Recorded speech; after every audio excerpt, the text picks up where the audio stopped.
بسم الله الرحمن الرحيم.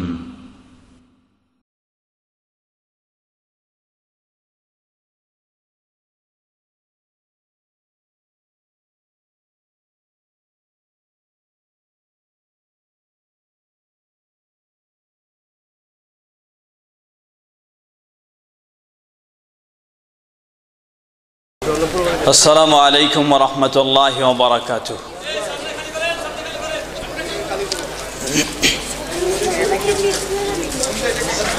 إن الحمد لله نحمده ونستعينه ونستغفره ونعوذ بالله من شرور أنفسنا ومن سيئات أعمالنا ومن يهده الله فلا مضل له ومن يضلله فلا هادي له وأشهد أن لا إله إلا الله وحده لا شريك له وأشهد أن محمدًا عبده ورسوله. يا أيها الذين آمنوا اتقوا الله حق تقاته ولا تموتن إلا وأنتم مسلمون.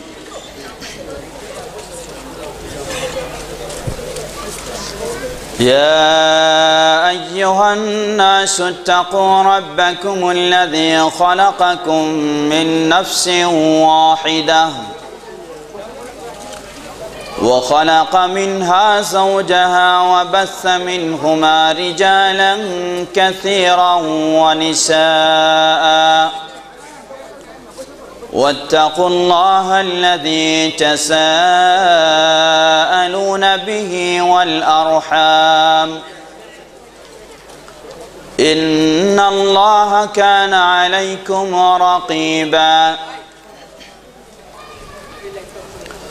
يا أيها الذين آمنوا اتقوا الله وقولوا قولا سديدا يصلح لكم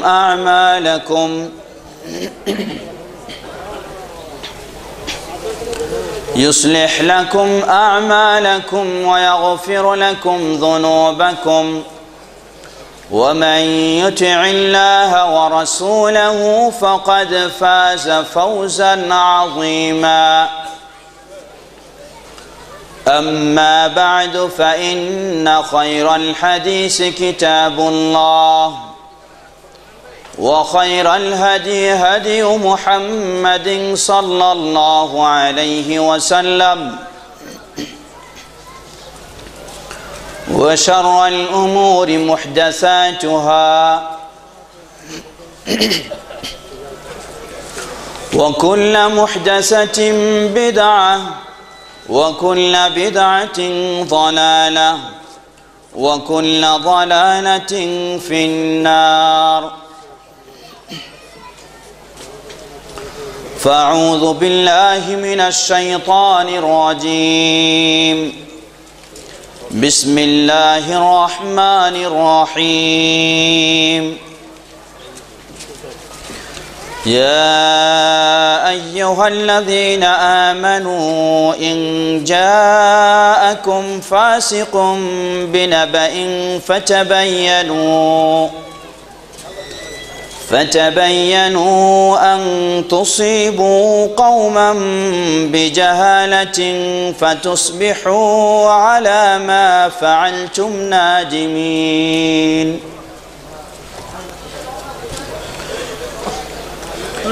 عن أبي هريرة رضي الله تعالى عنه قال قال رسول الله صلى الله عليه وسلم من كذب علي متعمدا فليتبوأ مقعده من النار.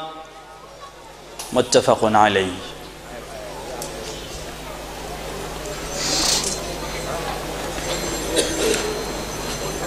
قرآن ও সহিহ হাদিসের মাহফিল, আজকের এই মহতি মাহফিলের সম্মানিত সভাপতি সাহেব, মাননীয় প্রধান অতিথি, বিশেষ অতিথিবৃন্দ, আমন্ত্রিত উলামায়ে কেরাম, উপস্থিত সমবেত বয়োজ্যেষ্ঠ বয়কনিষ্ঠ প্রাণপ্রিয় দিনদার ভাইরা, পর্দার আড়ালে দিনদার মা ও বোনেরা,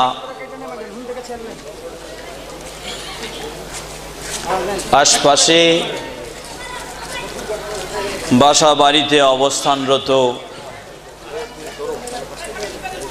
মুসলিম ভাতৃবৃন্দ,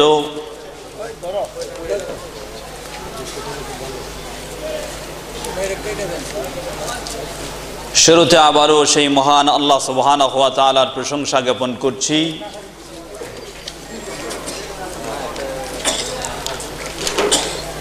যিনি শত ব্যস্ততার মধ্য দিয়েও তার দিনকে জানার উদ্দেশ্যে, তার দিনকে শেখার উদ্দেশ্যে, তার দিনের কথা স্মরণ করে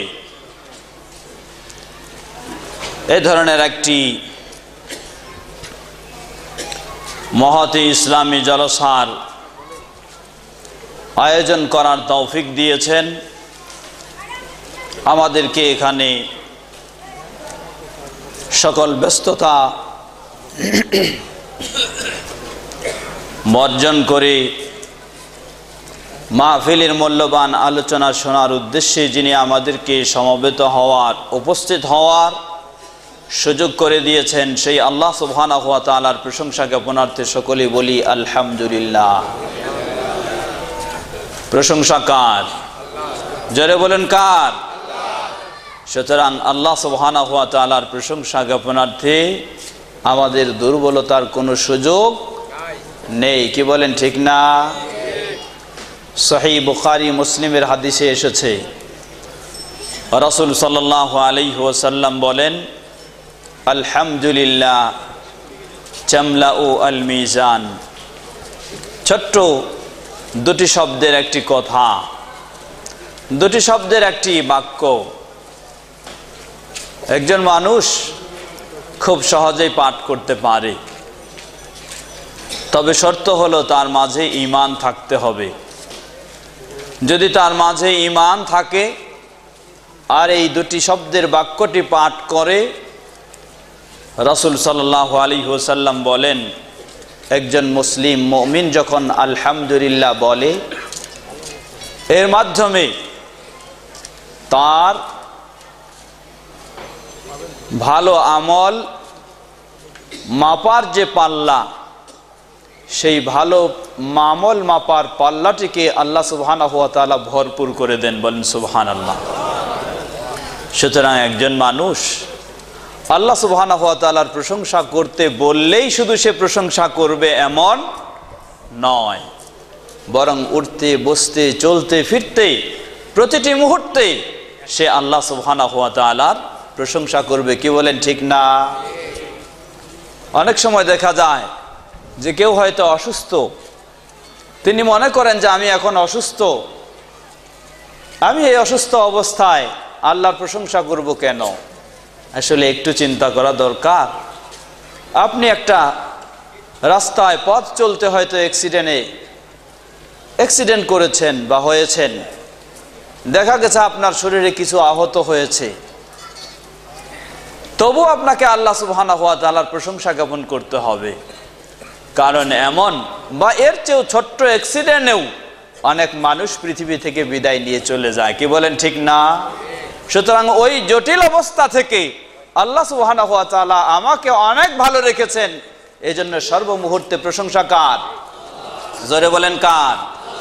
সর্বমুহূর্তে মুমিন মুসলিম প্রশংসা করবে একমাত্র একজন সত্তারই, তিনি হলেন আল্লাহ সুবহানাহু ওয়া তাআলা। সবাই বলি আলহামদুলিল্লাহ। অতঃপর অসংখ্য সালাত ও সালাম পেশ করছি প্রিয় রাসূল মুহাম্মদ সাল্লাল্লাহু আলাইহি ওয়াসাল্লাম, তার আসহাবে কেরাম, আহলে বাইত, শেষ দিবস পর্যন্ত তার প্রতিটি একনিষ্ঠ অনুসারীদের উপর। হামদ ও সালাতের পরেই কৃতজ্ঞতা প্রকাশ করছি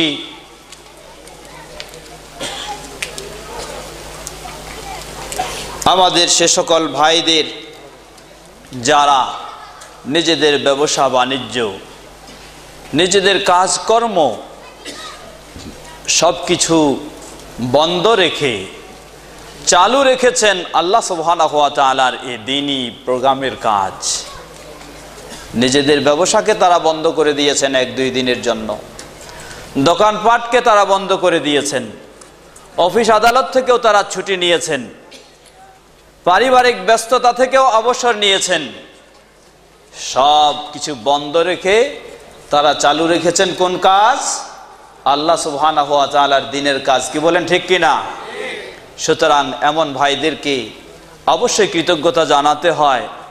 কৃতজ্ঞতা জানিয়েই তাদেরকে ছোট করতে চাই না, বরং আল্লাহ সুবহানাহু ওয়া তাআলার কাছে দোয়া করছি আল্লাহ রাব্বুল আলামিন তাদের সকলকে জাযায়ে খায়ের দান করুন। বলুন আল্লাহুম্মা আমিন। যারা এই মাহফিল ব্যবস্থাপনায় সার্বিক শ্রম, সহযোগিতা, অর্থ, সময়, পরামর্শ দিয়ে সহযোগিতা দিয়েছেন তাদেরকে, যারা এখানে উপস্থিত হয়েছেন তাদেরকে, এবং যারা এই মাহফিলের আলোচনাগুলিকে, মূল্যবান কথাগুলিকে দেশ বিদেশে দূর দূরান্তে পৌঁছে দেওয়ার জন্য মিডিয়ার পক্ষ থেকেও যারা এসেছেন তাদেরকেও, আশপাশে যারা বাসাবাড়িতে রয়েছেন তাদেরও কিন্তু অবদান কম নয়। হয়তোবা আমরা মনে করব যে তারা তো বাসাবাড়িতেই বসে রয়েছেন, তাদের আবার অবদানটি কোথায়? আমরা বলবো যে না, যারা বাসাবাড়িতে বসে রয়েছেন তাদেরও এখানে অনেক অবদান রয়েছে। কারণ তারা যদি সুযোগ না করে দিতেন তাদের এই গলিতে বা তাদের পার্শ্বে রাস্তায় মাহফিল করার যদি সহযোগিতাটা না দিতেন, অনুমতি না দিতেন, তাহলে হয়তো মনে হয় করা সম্ভব হতো না। কি বলেন, ঠিক না?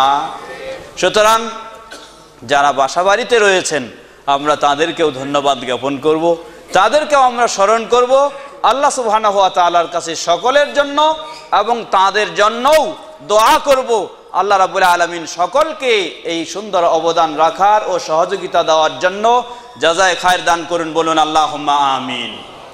এবং আমাদের সকলকে আমরা যেন কোরআন ও সহিহ সুন্নাহর আলোকে ইসলাম আমাদের গোটা জীবনে মেনে চলতে পারি, ইসলামী কর্মকাণ্ডে সবসময় নিজেদের সর্বোচ্চ ত্যাগ স্বীকার করতে পারি। আল্লাহ আমাদের সকলকে সে তৌফিক দান করুন। বলুন আল্লাহুম্মা আমিন। বিশেষ করে আশপাশে অনেকগুলি, প্রতিটি লাইনেই দেখা যায় দোকান। সেই দোকানদার ভাইয়েরা তারাও তাদের এই ব্যবসা বাণিজ্যের সময়, গুরুত্বপূর্ণ বেচা কেনার সময়, সেই সময়টুকু তারা ছাড় দিয়েছেন মাহফিল যেন সুষ্ঠু সুন্দরভাবে হয়, এজন্য তারা আপন দোকানপাটগুলি বন্ধ করে ফেলেছেন। তো আমরা সেই ভাইদের জন্যও অবশ্যই আল্লাহর কাছে দোয়া করব আল্লাহ রাব্বুল আলামিন তাদেরকেও যেন সুন্দরভাবে দিনের পথে চলার তৌফিক দান করেন। বলুন আল্লাহুম্মা আমিন। এবং তাদের ব্যবসা বাণিজ্যেও যেন বরকত দান করেন। সামনে আমাদের আরেকটি দোকান রয়েছে, ভাইকেও আমরা অনুরোধ জানাবো, আমরা জোর করে বলবো না, অনুরোধ জানাবো, যদি আপনিও আপনার এই মূল্যবান সময় আজকে একদিন মাহফিলকে শোনার জন্য একটু সহযোগিতা দিয়ে আপনিও একটু অবসর হন, আল্লাহ রাব্বুল আলামিন আপনার ব্যবসা বাণিজ্যে বরকত দিবেন ইনশাআল্লাহ। কি বলেন, ঠিক না?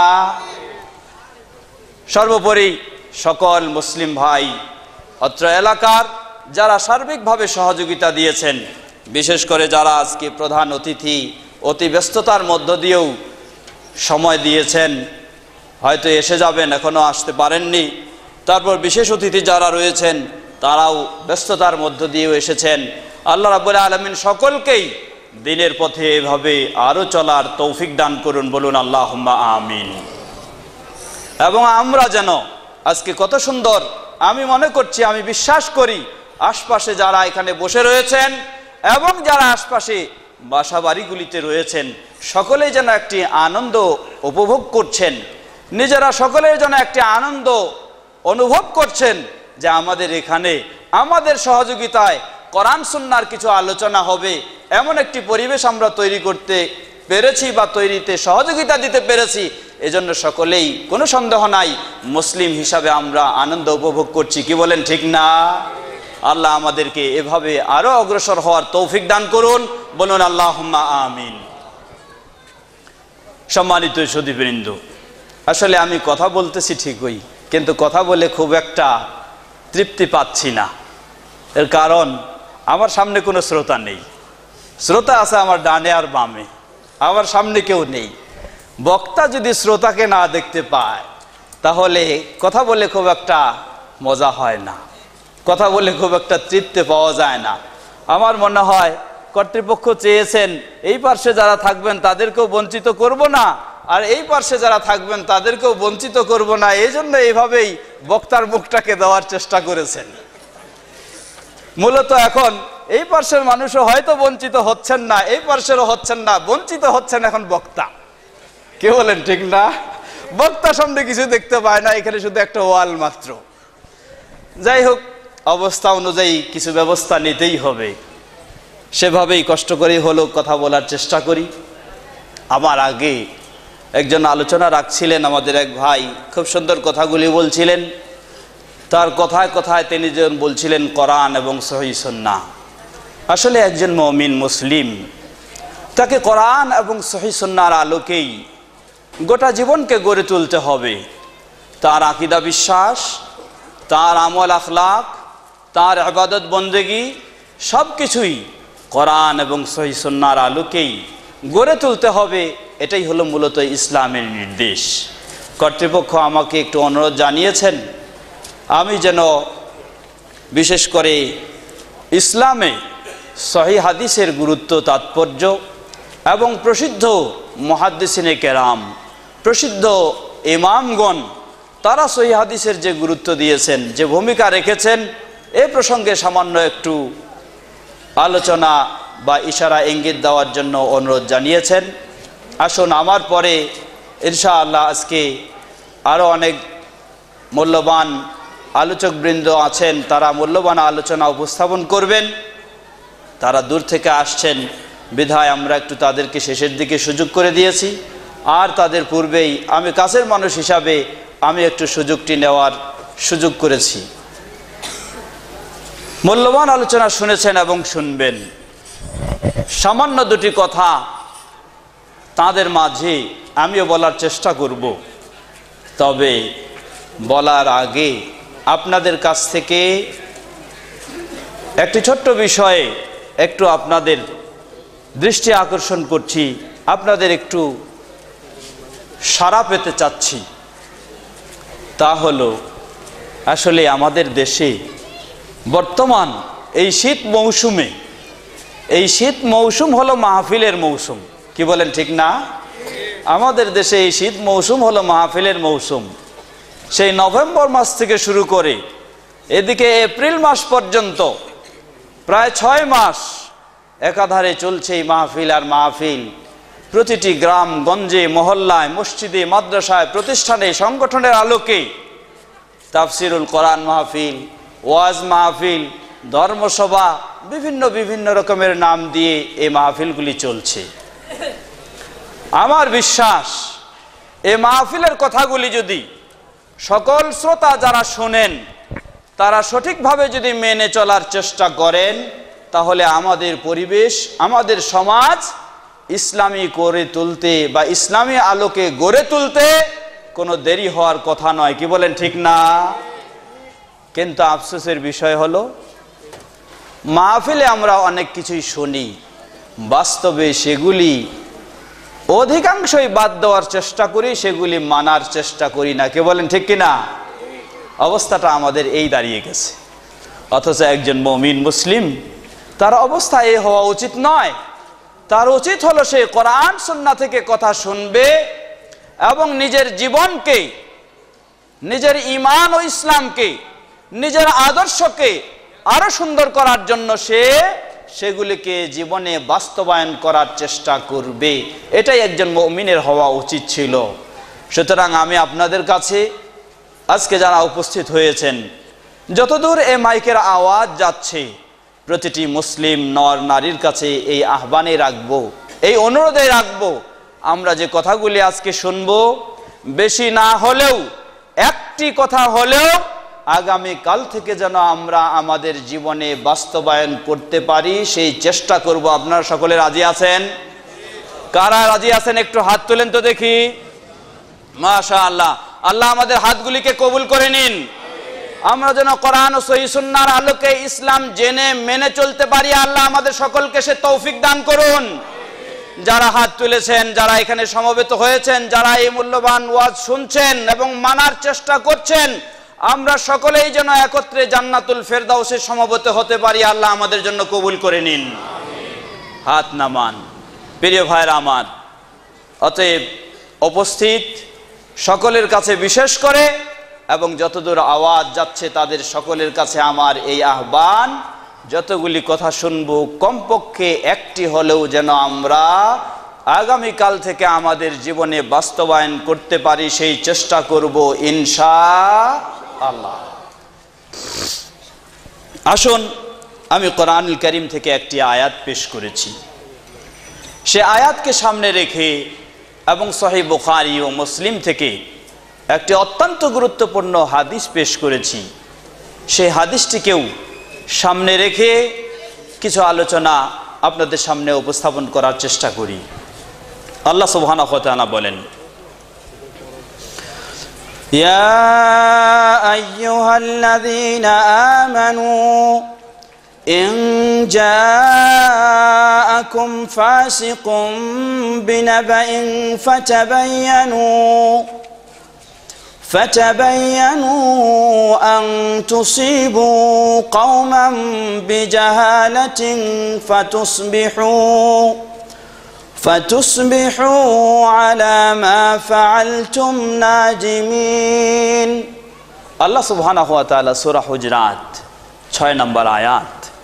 এই আয়াতে যারা ঈমানদার তাদেরকে একটি গুরুত্বপূর্ণ নির্দেশনা দিচ্ছেন। যারা ঈমানদার, অর্থাৎ আপনি যদি দাবি করেন আপনি ঈমানদার, তাহলে আপনার জন্য এই নির্দেশনা। আমি যদি দাবি করি আমি ঈমানদার, আমার জন্য এই নির্দেশনা। আমাকে আপনাকে মুমিন হিসাবে নিজেদেরকে দাবি করলে আল্লাহ সুবহানাহু ওয়া তাআলার এই নির্দেশ অবশ্যই আমাদেরকে মেনে চলতে হবে। আল্লাহ বলেন, ওহে যারা ঈমান এনেছো, ইন জাআকুম ফাসিকুম বিনাবাইন, তোমাদের কাছে যদি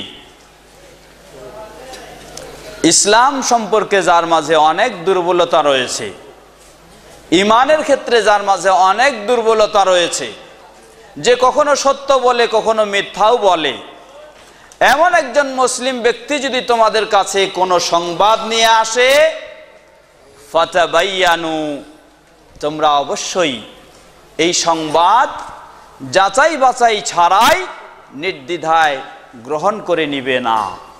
বরং এই ধরনের ঈমানে দুর্বল রয়েছে এমন ব্যক্তি যদি তোমাদের কাছে কোনো তথ্য নিয়ে আসে, কোনো সংবাদ নিয়ে আসে, তোমরা সেই সংবাদ অবশ্যই যাচাই বাছাই করে দেখবে যে আসলে এই সংবাদটি এর ভিত্তি আছে কি না, এটি বাস্তব কি না, যা বলছে বাস্তবে এর সাথে মিল রয়েছে কি না, এটা তোমরা একটু যাচাই বাছাই করে দেখবে।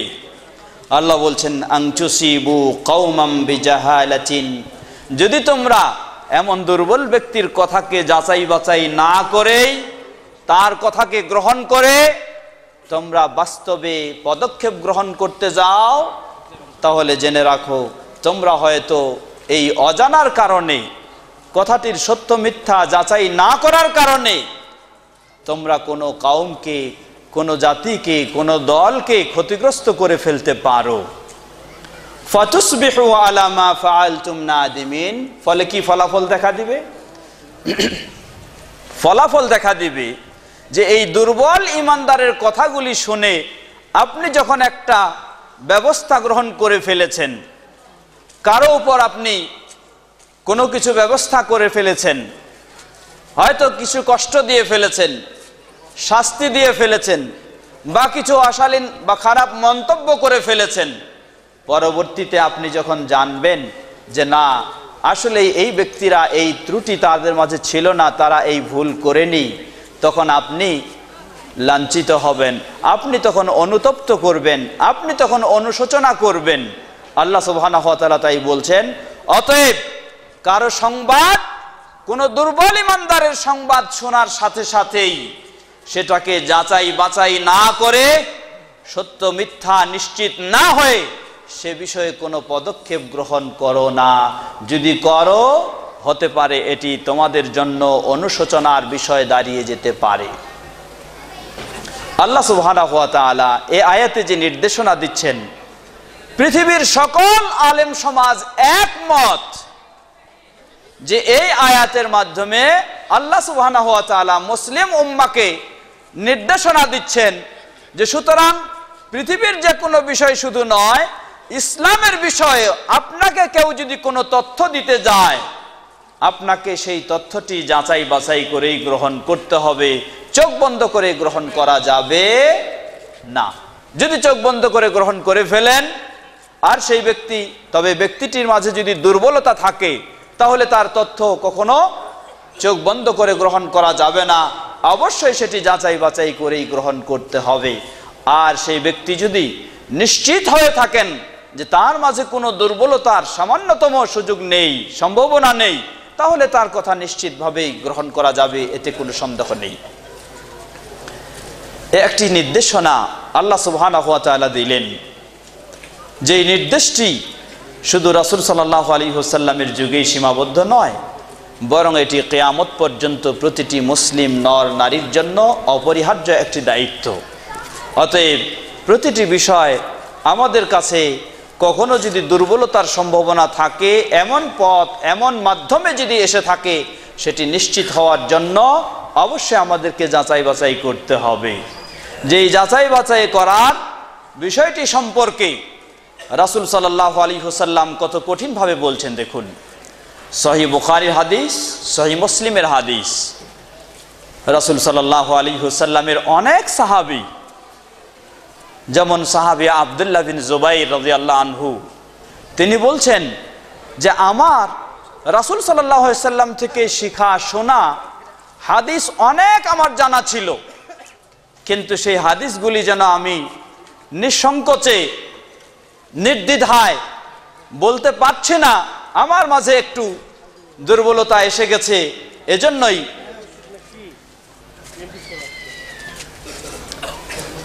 রাসূল সাল্লাল্লাহু আলাইহি ওয়াসাল্লামের সেই হাদিসগুলি বর্ণনা করতে গিয়ে যদি আমার কখনো সামান্যতম কম বেশি হয়ে যায়, আমার মাঝে কোনো ত্রুটি ঘটে যায়, সাহাবী আব্দুল্লাহ ইবনে জুবাইর রাদিয়াল্লাহু আনহু বলছেন, এই আশঙ্কায় আমি রাসূল সাল্লাল্লাহু আলাইহি ওয়াসাল্লামের অনেক হাদিস যেগুলির ব্যাপারে 100% নিশ্চিত থাকতে পারিনি, সেগুলি আমি বর্ণনা করিনি।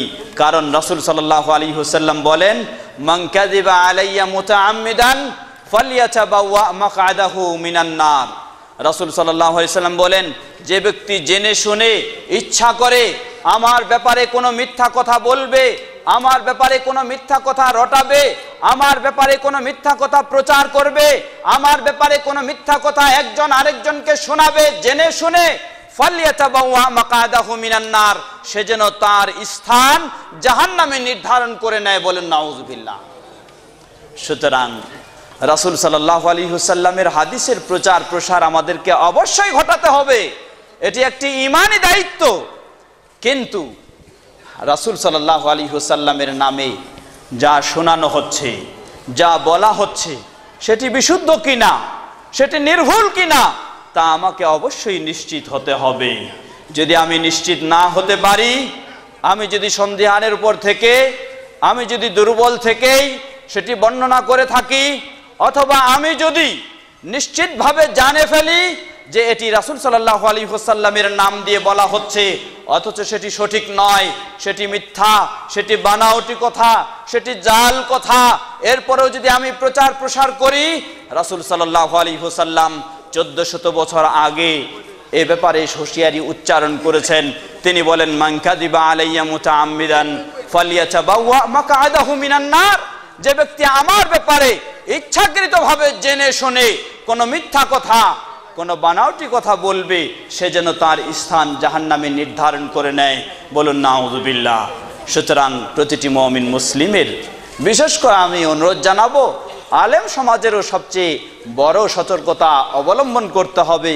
কারণ আলেম সমাজই আজকে আমরা বেশিরভাগ কোরআন ও সুন্নাহর বিষয়গুলি প্রচার প্রসারের দায়িত্ব পালন করে আসছি।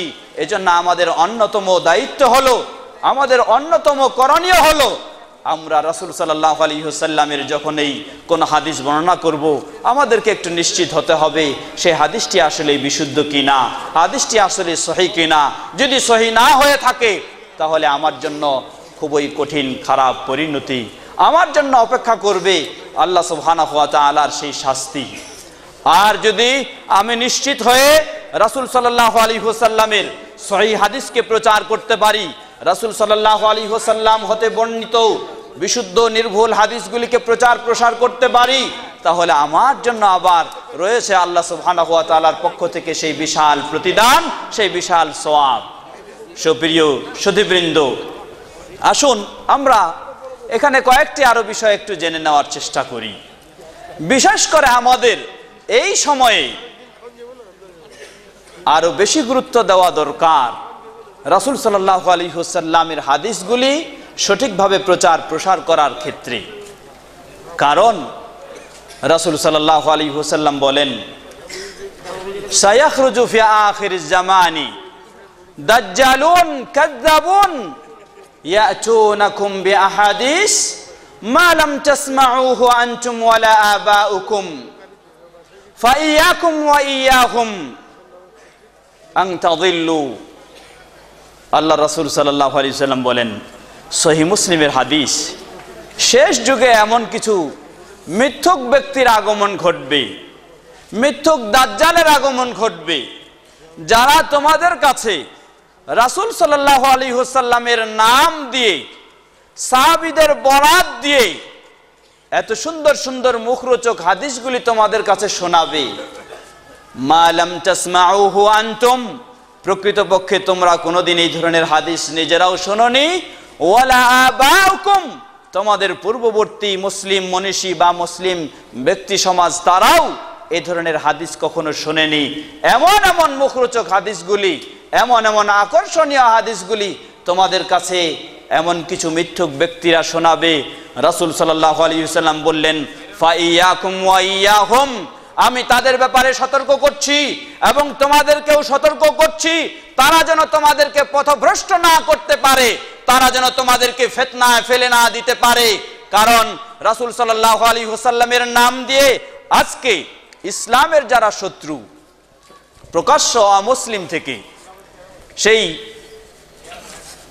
যেটাকে বলা হয় প্রাচ্যবাদ, অর্থাৎ পাশ্চাত্য, সেই পাশ্চাত্য সমাজ প্রাচ্য এলাকাগুলিকে, সেই মুসলিম এলাকাগুলিকে টার্গেট করে অনেক কিছু তারা আজকে গবেষণা, অনেক কিছু তারা আজকে এই ধরনের শুরু করেছে। সেগুলিতে তারা জড়িয়ে দিচ্ছে কিভাবে রাসূল সাল্লাল্লাহু আলাইহি ওয়াসাল্লাম এর নাম দিয়ে এমন কিছু তৈরি করা যায় আর সেগুলি মানুষের সমাজে ছড়িয়ে দেওয়া যায়, মানুষ সেগুলির প্রতি আকৃষ্ট হয়ে সেগুলি গ্রহণ করবে, প্রকৃতপক্ষে সেগুলি ইসলামের সামান্যতম এগুলির সাথে কোনো সম্পর্ক নেই, যার ফলে মানুষ ঈমান ও ইসলাম থেকে বহু দূরে সরে যাবে। এজন্য ইমাম সুফিয়ান সাউরি রাহমাহুল্লাহ, প্রসিদ্ধ মুহাদ্দিস, তিনি বলতেন আল বিদআতু আহাব্বু ইলা ইবলিস মিনাল মাসিয়া। একজন ইবলিসের কাছে, শয়তানের কাছে মানুষকে পথভ্রষ্ট করার জন্য তার কাছে সবচেয়ে পছন্দনীয় কাজ হলো ইসলামের নাম দিয়ে যেগুলি নতুন আবিষ্কার করা হয়েছে, হতে পারে সেগুলি কথাবার্তা, হতে পারে সেগুলি আকীদা বিশ্বাস, হতে পারে সেগুলি আমল আখলাক, এমন জাতীয় ইসলামের নাম দিয়ে যেগুলি নতুন আবিষ্কার করা হয়েছে, প্রকৃতপক্ষে সেগুলি ইসলামে কোনো ভিত্তি নেই, এমন কাজগুলি মূলত ইবলিসের কাছে সবচেয়ে বেশি পছন্দনীয়, বেশি প্রিয়।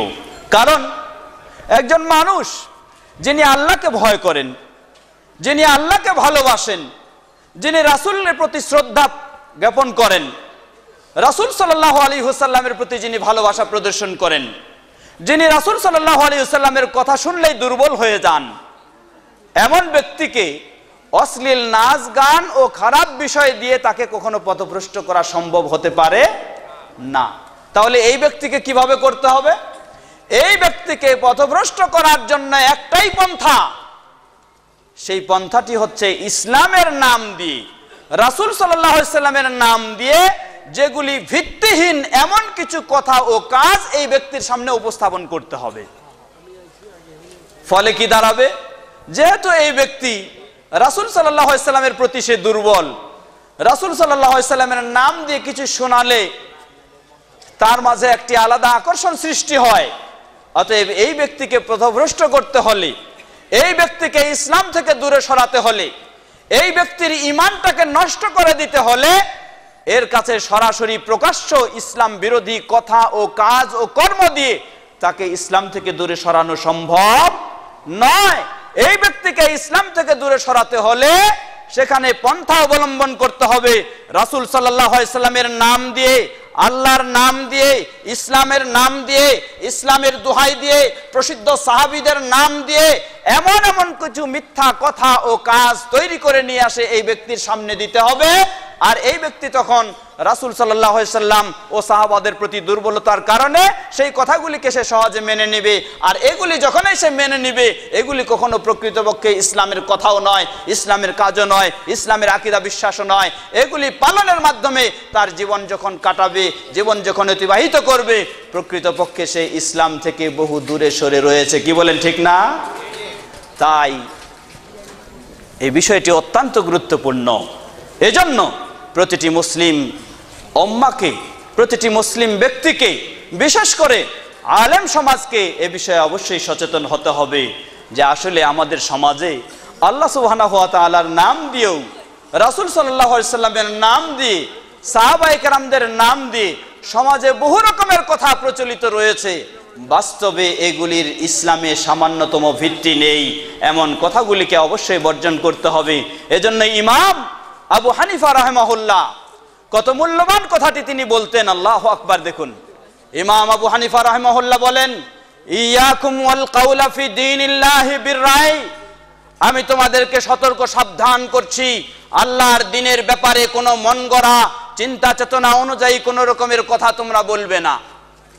ইয়াকুম ওয়াল কাউলা ফি দীনিল্লাহি বিররাই, আল্লাহর দ্বীনের ব্যাপারে নিজের মন গড়া খেয়াল খুশি অনুযায়ী তোমরা কখনো কথা বলবে না।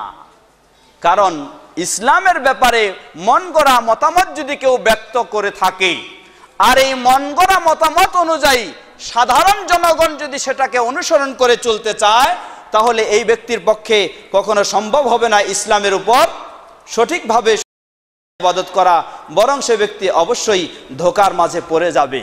এজন্য ইমাম আবু হানিফা রাহিমাহুল্লাহ রাসূল সাল্লাল্লাহু আলাইহি ওয়াসাল্লাম সতর্কবাণী উচ্চারণ করেছেন 1400 বছর আগে। ইমাম আবু হানিফা রাহিমাহুল্লাহ তিনিও সতর্কবাণী উচ্চারণ করেছেন তার জীবদ্দশায় সেই 1300 বছর আগে। তিনি বলেন, ইয়াকুম ওয়াল কাউলা ফি দীনিল্লাহি বিররাই, আমি তোমাদেরকে সতর্ক সাবধান করছি আল্লাহর দ্বীনের ব্যাপারে কোনো মন গড়া কথা বলবে না, দ্বীনের ব্যাপারে নিজের চিন্তা চেতনা অনুযায়ী কোনো ফয়সালা দিবে না, নিজের চিন্তা চেতনা অনুযায়ী ইসলামের কোনো দিক নির্দেশনা মানুষকে দিবে না। ওয়া আলাইকুম ইত্তিবা'আস সুন্নাহ, তোমাদের জন্য অপরিহার্য কর্তব্য হলো রাসূলের সুন্নাহ অনুযায়ী, সঠিক সুন্নাহ অনুযায়ী তোমরা নিজেরা চলবে এবং মুসলিম উম্মাহকেও সেই দিক নির্দেশনা দিবে। কারণ মান খারাজা আনহা ফাকাদ যাল্লা, যে রাসূলের সুন্নাহ থেকে বের হয়ে যাবে, রাসূলের প্রকৃত সুন্নাহ থেকে যে বের হয়ে যাবে, সে কখনো হেদায়েতের উপর থাকতে পারে? কি বলেন, পারে? ইমাম আবু হানিফা রাহিমাহুল্লাহ 1300 বছর আগে এই মূল্যবান মুসলিম উম্মার জন্য এই মূল্যবান উপদেশ তিনি রেখে গেছেন। তিনি বললেন, মান খারাজা আনহা ফাকাদ যাল্লা, যে রাসূলের প্রকৃত সুন্নাহ থেকে বের হয়ে যায় সে কখনো হেদায়েতের উপর থাকতে পারে না, সে পথভ্রষ্ট হয়ে যায়। সুতরাং প্রাণপ্রিয় দিনদার ভাই ও বোনেরা, আজকে আমাদেরকে একটু সচেতন হওয়া দরকার। যেই হুঁশিয়ারি উচ্চারণ করেছেন রাসূল সাল্লাল্লাহু আলাইহি ওয়াসাল্লাম, কেউ আল্লাহ ও তার না রাসূলের নাম দিয়ে কিছু বর্ণনা করলেই আমি সেটিকে মাথা পেতে মেনে নেব, এমন হওয়া উচিত নয়। বরং আমাকে বিষয়টি একটু নিশ্চিত হওয়ার চেষ্টা করতে হবে। সামান্য চিন্তা করে দেখুন, আমরা দুনিয়াতে কয়েকদিন বেঁচে থাকব। দুনিয়ার জীবন দীর্ঘ না আখিরাতের জীবন দীর্ঘ? জোরে বলেন, দুনিয়ার জীবন দীর্ঘ না আখিরাতের জীবন দীর্ঘ? দুনিয়ার শাস্তি কঠিন না আখিরাতের শাস্তি কঠিন? যদি দুনিয়ার শাস্তি কঠিন না হয়, আখিরাতের শাস্তি যদি সবচেয়ে কঠিন হয়ে থাকে, তাহলে আমাদের প্রাধান্য দেওয়া উচিত আখিরাতের বিষয়টিকে। কি বলেন, ঠিক না? আপনি আমি যখন বাজারে যাই নিজের বাসা বাড়ির জন্য কিছু কেনাকাটার জন্য, দোকানে যাই, তৈল, এই তৈল খাঁটি তৈল কিনা না ভেজাল তৈল যাচাই বাছাই করে দেখি না? কি বলেন, দেখি না? বা যত রকমের পণ্য ক্রয় করি সবগুলি নির্ভেজাল কিনা, এক নম্বর কিনা, বিশুদ্ধ কিনা, খাঁটি কিনা, সেটি যাচাই বাছাইয়ের জন্য এক দোকান থেকে দুই দোকান, দুই দোকান থেকে 10 দোকান পর্যন্ত যাই। যারা বিজ্ঞ ব্যক্তি তাদেরকেও কিছু আলামত তাদের কাছে জানার চেষ্টা করি, যে ভালো তৈল কিভাবে আমি বুঝবো, ভালো বিস্কিট কিভাবে আমি বুঝবো, ভালো আটা কিভাবে আমি বুঝবো, ভালো লবণ কিভাবে আমি বুঝবো, কিছু আলামত আমাকে জানিয়ে দেন। কি বলেন, চেষ্টা করি না? এটা কিসের জন্য? দুনিয়াতে মাত্র কয়েকদিন থাকবো, এই কয়েকদিন যেন খেয়ে সুস্থ থাকতে পারি, ভেজাল খেয়ে যেন অসুস্থ না হয়ে যায়, এজন্য এত বাছাই করি। আল্লাহু আকবার। দুনিয়ার কয়েকটি দিনে আপনি বেঁচে থাকবেন, যেন সুস্থ আপনি থাকতে পারেন, এজন্য আপনার খাদ্যকে নির্ভেজাল করার জন্য আপনি এত বাছাই করছেন, এত দেখাশোনা করছেন, এত আলামত সংগ্রহ করছেন। তাহলে দীর্ঘ আখিরাতের আযাব থেকে বাঁচার জন্য আপনি যে দিন মানার চেষ্টা করছেন, সেই দিনটি আসলে নির্ভেজাল কিনা, সেই দিনের বিষয়গুলি নির্ভেজাল কিনা, সেই আমলের বিষয়গুলি নির্ভেজাল কিনা, যেই প্রমাণের আলোকে আপনি ইসলাম মানছেন, যেই প্রমাণের আলোকে আপনি ইবাদত করছেন, যেই প্রমাণের আলোকে আপনি সালাত আদায় করছেন, যেই প্রমাণের আলোকে আপনি সিয়াম পালন করছেন, সেই প্রমাণগুলি নির্ভেজাল কিনা। আপনার কি এটি ঈমানি দায়িত্ব নয়? সেটিকে বেছে দেখবেন। কি বলেন, দায়িত্ব কিনা?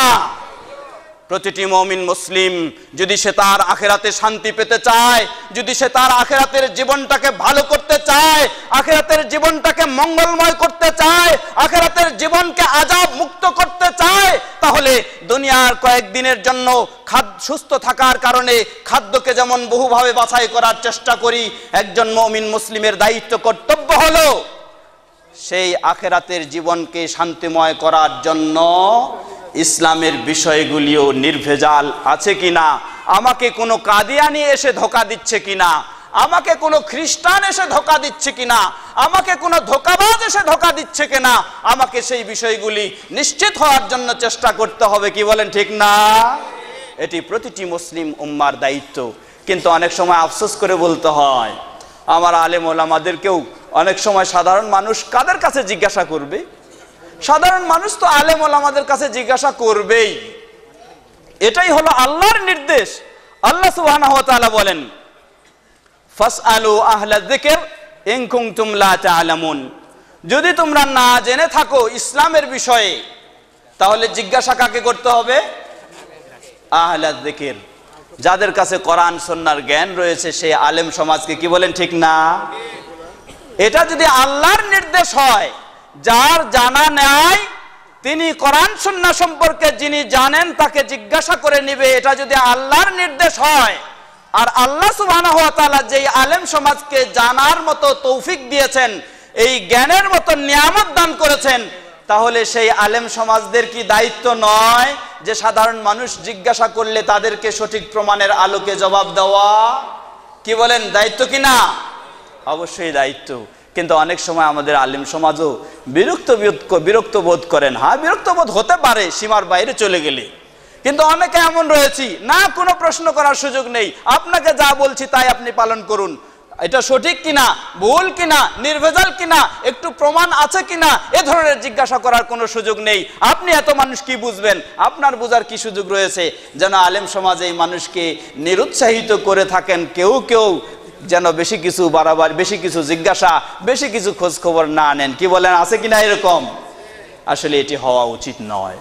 বরং আলেম সমাজের আল্লাহ সুবহানাহু ওয়া তাআলার নির্দেশের আলোকে, রাসূল সাল্লাল্লাহু আলাইহি ওয়াসাল্লামের হুঁশিয়ারি উচ্চারণের আলোকে, ইমাম আবু হানিফা রাহিমাহুল্লাহর এত সুন্দর উপদেশের আলোকে আলেম সমাজেরও উচিত মানুষদেরকে উৎসাহ দেওয়া যে আসলে কোনটি সহিহ হাদিস আর কোনটি দুর্বল হাদিস, কোনটি বিশুদ্ধ ফতোয়া আর কোনটি বিশুদ্ধ ফতোয়া নয়, কোনটির পিছনে সঠিক প্রমাণ রয়েছে, কোনটির পিছনে সঠিক প্রমাণ নাই। এই ক্ষেত্রে, এই বিষয়গুলির ক্ষেত্রে সাধারণ মানুষকেও উৎসাহ দিয়ে তাদেরকেও ভালোটাকে গ্রহণ করার জন্য উৎসাহ দেওয়া দরকার। এই দায়িত্ব কিন্তু ইমাম সমাজেরই বা আলেম সমাজেরই বা ওলামা সমাজেরই।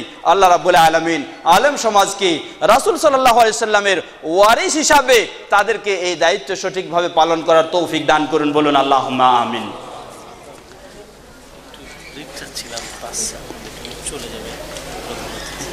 প্রধান অতিথি তো চলে যাবেন ঠিকই, কিন্তু আমার ব্রেক হলে আমি ব্রেক করব। ভালো লাগতেছে, কিন্তু তো আপনারা বাধা দিলে তো হবে না। হয় আলোচনা একভাবে চলবে অথবা পরেই দিতেন আমাকে, তাই ভালো ছিল। পরে তো আরো অনেক আলোচক আছেন, তাই না? না না, পরে আরো অনেক আলোচক আছেন, তাহলে আমি শেষ করি এখানে, অসুবিধা নেই।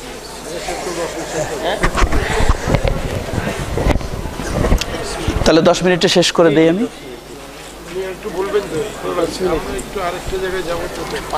আচ্ছা, প্রধান অতিথি মাননীয়, তিনি ব্যস্ত, বাস্তবেই ব্যস্ত, এটা বলার অপেক্ষা রাখে না। আরো প্রোগ্রাম রয়েছে, সেখানে উনি যাবেন। উনি এখানে কষ্ট করে ব্যস্ততার মধ্যে এসেছেন, এই জন্য আমরা অবশ্যই কৃতজ্ঞতা প্রকাশ করছি এবং ধন্যবাদ জ্ঞাপন করছি। আল্লাহ রাব্বুল আলামিন ওনাকে এই ধরনের ইসলামী মাহফিলগুলিতে আরো বেশি বেশি সহযোগিতা দেওয়ার তৌফিক দান করুন, বলুন আল্লাহুম্মা আমিন। জি, সংক্ষিপ্ত তাহলে উনি জি কথা বলে, ঠিক আছে, মালিশ চলবে না।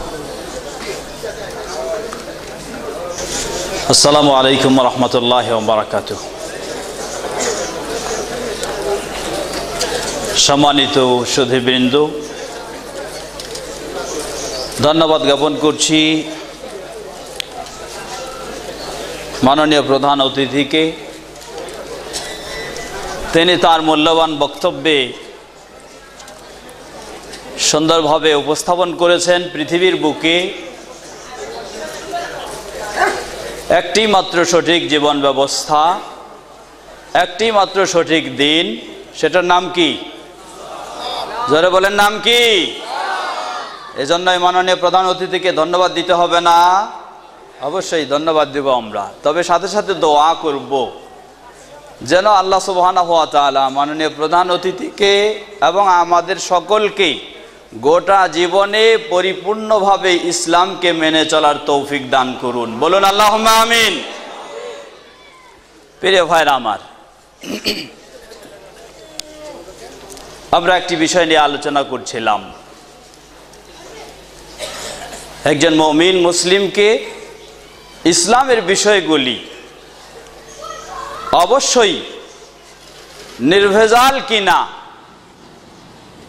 আবার কেউ বলবেন যে ইসলামের মাঝে আবার নির্ভেজাল ছাড়া ভেজাল আছে নাকি? জবাব, ইসলামে কখনো ভেজাল নেই, ইসলামে কখনো ভেজাল নেই। কিন্তু আমাদের সমাজে যা রয়েছে এর মাঝে কিছু ভেজাল রয়েছে, কি বলেন, ঠিক কিনা? অতএব এজন্য বলতে হয় অনেক সময় যে জিনিস দুটো, একটা হলো ইসলাম আর একটা হলো মুসলিম সমাজ। ইসলামে কোনো রকমের দুর্বলতা নেই, ইসলামে কোনো ত্রুটি নেই, কিন্তু মুসলিম সমাজের মাঝে অনেক দুর্বলতা, অনেক ত্রুটি এসে গেছে, কি বলেন, ঠিক কিনা? অতএব ইসলাম বলতে মুসলিম সমাজ বোঝানো ঠিক হবে না, আর মুসলিম সমাজ বলতে ইসলাম বোঝানো ঠিক হবে না। ইসলাম পৃথিবীর বুকে যেদিন থেকে এসেছে কিয়ামত পর্যন্ত পৃথিবীর বুকে ইসলাম থাকবে, এবং সেই ইসলাম নির্ভেজাল ও নির্ভুল এবং সঠিক 100%, এতে কোনো সন্দেহ নেই। কিন্তু সমস্যা হলো যারা আমরা ইসলাম মেনে চলছি, আমাদের ঈমানি দুর্বলতার কারণে বিভিন্ন রকমের ভেজাল আমাদের মাঝে এসে গেছে, কি বলেন, ঠিক না? সুতরাং প্রতিটি মুমিন মুসলিমের একান্ত দায়িত্ব, কর্তব্য হলো আমরা যখন ইসলামের বিষয়গুলি পালন করতে যাব, কোরআন এবং সহিহ হাদিসে এসেছে কিনা বিষয়টি নিশ্চিত হওয়ার চেষ্টা, কি বলেন, চেষ্টা করব না? বলেন ইনশাআল্লাহ।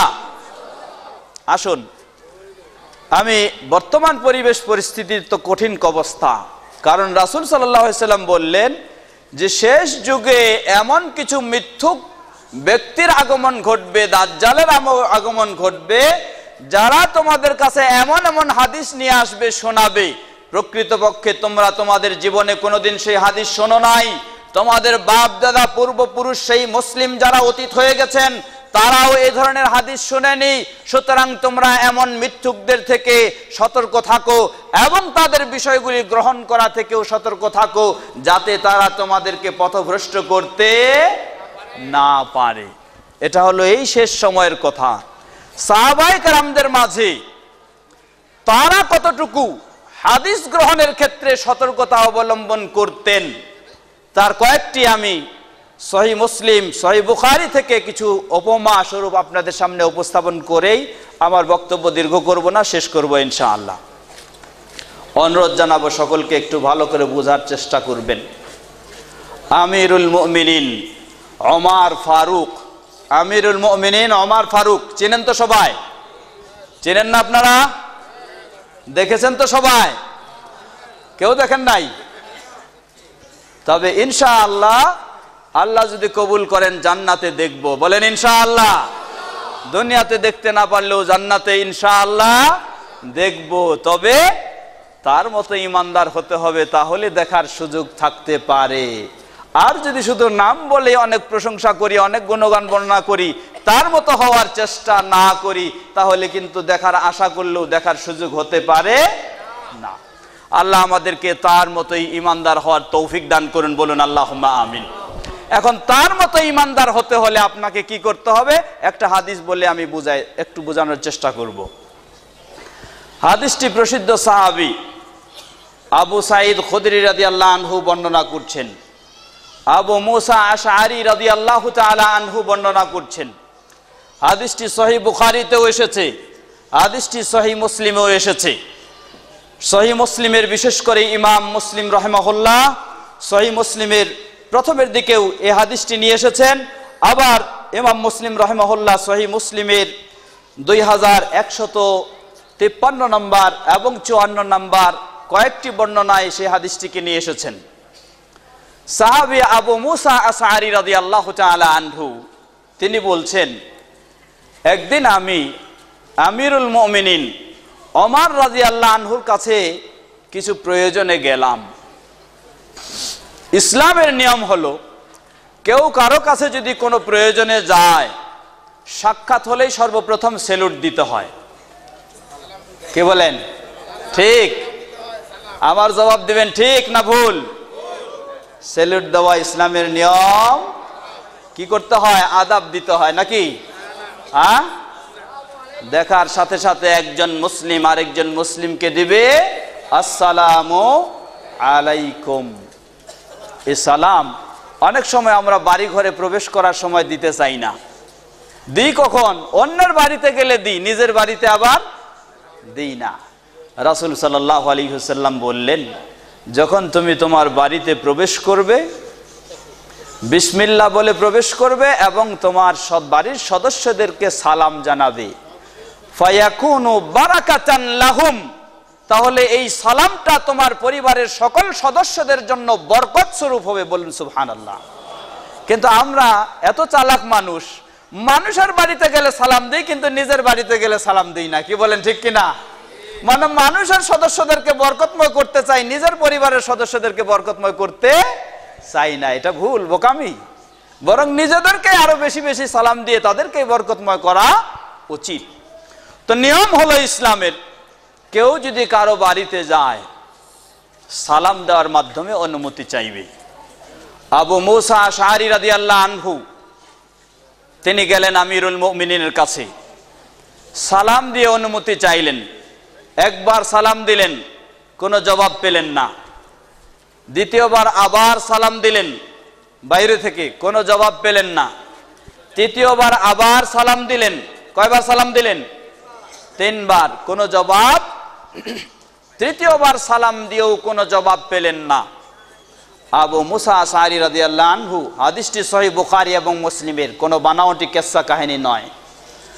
আবু মুসা আশআরী রাদিয়াল্লাহু আনহু তিনবার সালাম দেওয়ার পরেও কোনো জবাব পেলেন না।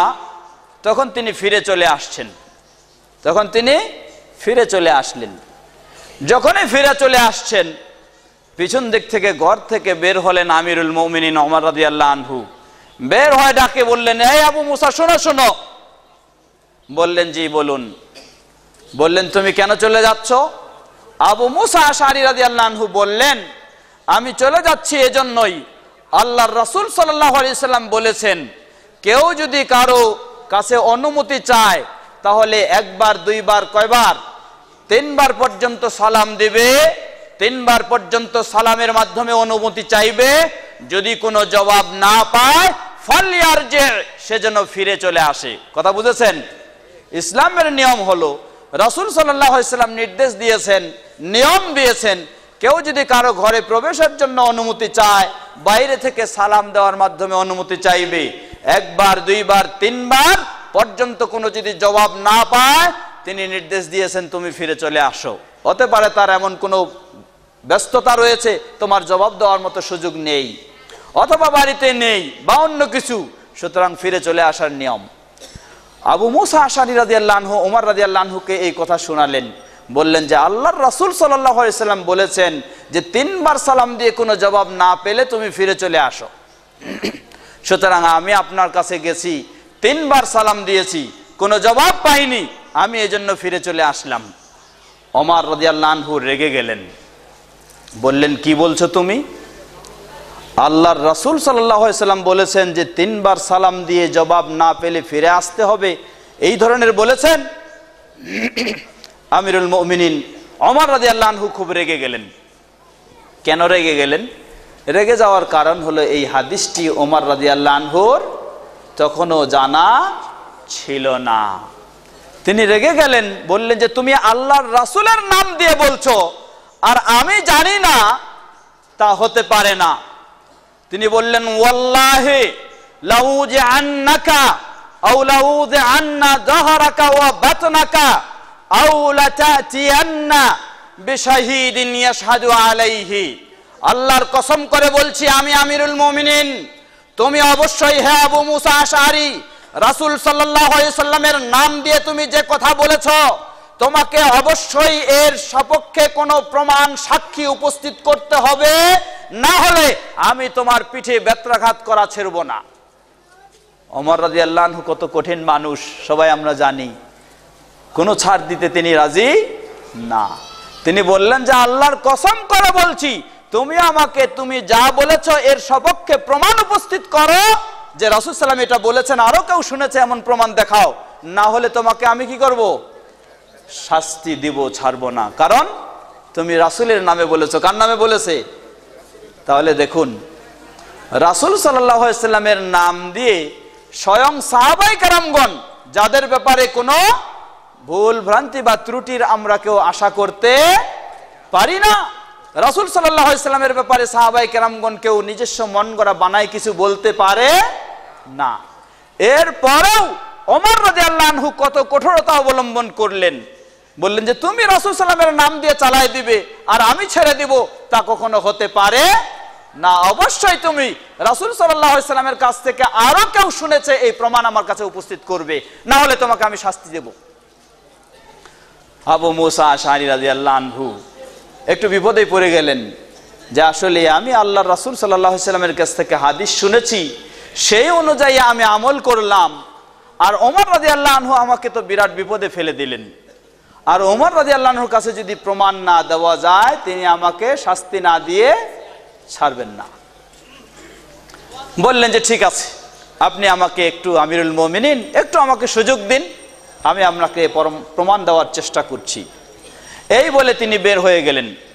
বের হয়ে গিয়ে দেখলেন যে বেশ কিছু সংখ্যক সাহাবায়ে কেরামগণ তারা একসাথে বসে দিনই আলোচনা করতেছেন, হাদিস চর্চা করতেছেন। সেখানে গিয়ে তিনি তাদের সামনে দাঁড়িয়েই বললেন যে আমি এই বিপদে পড়েছি, আপনাদের মাঝে কি কেউ আছে রাসূল সাল্লাল্লাহু আলাইহি ওয়াসাল্লামের কাছে এই হাদিসটি শুনেছে? তাদের মাঝে অনেকেই বললেন যে হ্যাঁ আমাদের মাঝে অনেকেই রয়েছে, তবে আমাদের মাঝে যে ছোট মানুষ আবু সাঈদ খুদরি, সেই ব্যক্তিও কি করেছে, শুনেছে, সে তোমার সাথে গিয়ে প্রমাণ দিবে। আবু সাঈদ খুদরি রাদিয়াল্লাহু আনহু বললেন যে হ্যাঁ আমি রেডি আছি, আপনার সাথে গিয়ে আমিরুল মুমিনিন রাদিয়াল্লাহু আনহুকে, ওমর রাদিয়াল্লাহু আনহুকে আমি প্রমাণ শোনাবো, সাক্ষী দেব আমি। আবু সাঈদ খুদরি রাদিয়াল্লাহু, আবু মুসা আশআরী রাদিয়াল্লাহু আনহু বললেন যে ঠিক আছে আপনি আসেন। নিয়ে গেলেন, নিয়ে গিয়ে ওমর রাদিয়াল্লাহু আনহুর কাছে যখন প্রমাণ দিলেন যে আবু মুসা আশআরী রাদিয়াল্লাহু আনহু রাসূল সাল্লাল্লাহু আলাইহি ওয়াসাল্লামের কাছে যেই হাদিস শুনেছেন, অনেকজন এই হাদিস শুনেছেন, এমনকি আবু সাঈদ খুদরি রাদিয়াল্লাহু আনহু নিজ কানে রাসূল সাল্লামের কাছ থেকে এই হাদিস শুনেছেন যে কেউ কারো কাছে অনুমতি চাইলে 3 বার সালাম দিবে, যদি জবাব না পাওয়া যায় তাহলে কি করবে, ফিরে চলে যাবে। আবু সাঈদ খুদরি রাদিয়াল্লাহু আনহু যখন এই সাক্ষ্য দিলেন, এই প্রমাণ দিলেন, দেওয়ার সাথে সাথে ওমর রাদিয়াল্লাহু আনহু ঠান্ডা হয়ে গেলেন। ওমর রাদিয়াল্লাহু আনহু বললেন, হে আবু মুসা আশআরী, জেনে রাখো আমি তোমাকে কোনোদিন মিথ্যা জানছি না, আমি তোমাকে মিথ্যাবাদী বলছি না।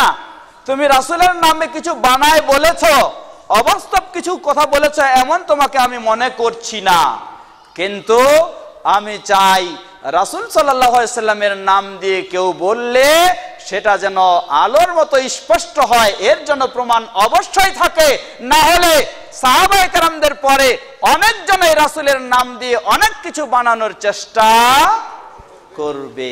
আল্লাহু আকবার। দেখুন কত তারা গুরুত্ব দিতেন। আমিরুল মুমিনিন ওমর রাদিয়াল্লাহু তাআলা আনহুর কাছে যখন প্রমাণ দেওয়া হলো তখন তিনি ছেড়ে দিলেন। এই হাদিস থেকে অনেকগুলি আমাদের শিক্ষণীয় বিষয়। প্রথম শিক্ষণীয় বিষয়, যে বিষয়ে আমি কথা বলছিলাম, যে রাসূল সাল্লাল্লাহু আলাইহি ওয়াসাল্লামের নাম দিলেই, নাম দিয়ে কিছু বললেই তাকে আসলে ছেড়ে দেওয়া ঠিক নয়। সত্যিই রাসূল সাল্লাল্লাহু আলাইহি ওয়াসাল্লামের নামে কি না, রাসূল সাল্লাল্লাহু আলাইহি ওয়াসাল্লাম থেকে সত্যি প্রমাণিত কি না, এর সঠিক প্রমাণ অবশ্যই আপনাকে জেনে নিতে হবে, জেনে নেওয়ার চেষ্টা করতে হবে। এটি হলো একটি ঈমানি দায়িত্ব, যেই ঈমানি দায়িত্ব পালন করেছেন সাহাবায়ে কেরামগণ। এটি হলো আমাদের এই হাদিস থেকে একটি বড় শিক্ষার বিষয়। দ্বিতীয় শিক্ষার বিষয়, আমিরুল মুমিনিন ওমর রাদিয়াল্লাহু আনহু বললেন যে আসলেই আমার আফসোস হচ্ছে এই জন্যই যে রাসূল সাল্লাল্লাহু আলাইহি ওয়াসাল্লামের কাছে ওই মক্কার প্রাথমিক সময় থেকে, প্রাথমিক যুগ থেকেই আমি ইসলাম গ্রহণ করেছি, রাসূল সাল্লাল্লাহু আলাইহি ওয়াসাল্লামের সংস্পর্শ পাওয়ার সুযোগ লাভ করেছি ঠিকই, কিন্তু মদিনার পরিবেশে এসে প্রতিদিন রাসূল সাল্লাল্লাহু আলাইহি ওয়াসাল্লামের কাছে বসে থাকার আমার সুযোগ হয়নি। তারা দুজন একত্রে, দুজনের মাঝে একটি চুক্তি ছিল, এক সাহাবী একদিন রাসূল সাল্লামের কাছে থাকবেন, আরেকজন তিনি তার ব্যবসা বাণিজ্য দোকানপাটে থাকবেন। পরের দিন ইনি যা শুনেছেন সেটা গিয়ে তাকে শিখাবেন, আবার পরের দিন আরেকজন থাকবেন। এই ধরনের ওমর রাদিয়াল্লাহু আনহু আরেকজন সাহাবী দুজনের মাঝে ছিল। তিনি বললেন যে হতে পারে এই হাদিস সেই দিনে আমার ছুটে গেছে যেদিন আমি রাসূল সাল্লাল্লাহু আলাইহি ওয়াসাল্লামের কাছে থাকার সুযোগ পাইনি। তাহলে এই হাদিসও আমাদেরকে স্মরণ করে দিচ্ছে আমিরুল মুমিনিন ওমর রাদিয়াল্লাহু আনহুর মতো ব্যক্তি, তারও রাসূল সাল্লাল্লাহু আলাইহি ওয়াসাল্লামের কোনো হাদিস ছুটে যাওয়া অসম্ভব ছিল না। সুতরাং কেউ এমন যদি দাবি করে যে আমি ইসলামের সব বিষয়গুলি জানি, তাহলে এই দাবিটি আসলেই সঠিক হবে না। কি বলেন, সঠিক হবে? কখনো সঠিক হবে না। সুতরাং ইমামদের যে বিভিন্ন রকমের মতামত, এর কারণ কি? এর একটি বড় কারণ হলো এই যে সকল ইমামের কাছে ইসলামের সব বিষয়গুলি সমানভাবে পৌঁছে নাই। যার কাছে যতটুকু পৌঁছেছে তিনি আল্লাহ সুবহানাহু ওয়া তাআলার ইমানি দায়িত্ব হিসাবে, ইসলামের দায়িত্ব হিসাবে সেই অনুযায়ী তিনি সেটিকে প্রচার প্রসার সম্ভব অনুযায়ী করেছেন। তাই কোনো সাহাবায়ে কেরামদের ব্যাপারে যেমন এই ধরনের বলা বিষয় হয়ে যায়, অতএব পরবর্তীতে কোনো তাবেঈ বা আরো কোনো ব্যক্তির ব্যাপারে এই ধরনের অন্ধভাবে বলা যাবে না যে তিনি ইসলামের 100% সবকিছু জানেন। কি বলেন, বলা যাবে? কখনো নয়, এটি কঠিন। ইসলামের বিষয়ে মানুষের মাঝে 100% জানতেন, 100% জানতেন, তিনি হলেন শুধু একজনেই। তিনি কে? আমাদের নবী মুহাম্মদ সাল্লাল্লাহু আলাইহি ওয়াসাল্লাম। তবে এরপর পর্যায়ক্রমে পরবর্তীদের মাঝে মুহাম্মদ সাল্লাল্লাহু আলাইহি ওয়াসাল্লামের পরেই ইসলাম সম্পর্কে সবচেয়ে বেশি যারা জানতেন তারা হলেন খোলাফায়ে রাশিদিন, সাহাবায়ে কেরামগণ। কি বলেন, ঠিক না? এরপর পর্যায়ক্রমে এই পরিমাণটা অবশ্যই কমে আসবে। সুতরাং কোনো ব্যক্তিকে অন্ধের মতো এভাবে মনে করা যাবে না যে তিনি ইসলামের সব কিছুই জানেন, তাকে অন্ধের মতো মেনে নিলেই চলবে, এমন কথা বলা ঠিক নয়।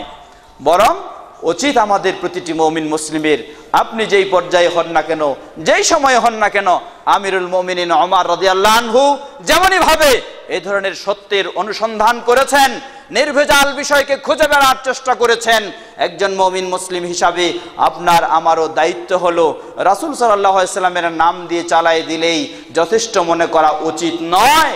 বরং সেই ব্যক্তি যদি নির্ভরযোগ্য না হয়ে থাকেন, তাহলে অবশ্যই নির্ভরযোগ্য কিনা বিষয়টি আপনাকে আমাকে খুঁজে দেখতে হবে। এটি একটি ঈমানি দায়িত্ব। সেই হাদিসটি সহিহ কিনা, হাদিসটি নির্ভেজাল কিনা।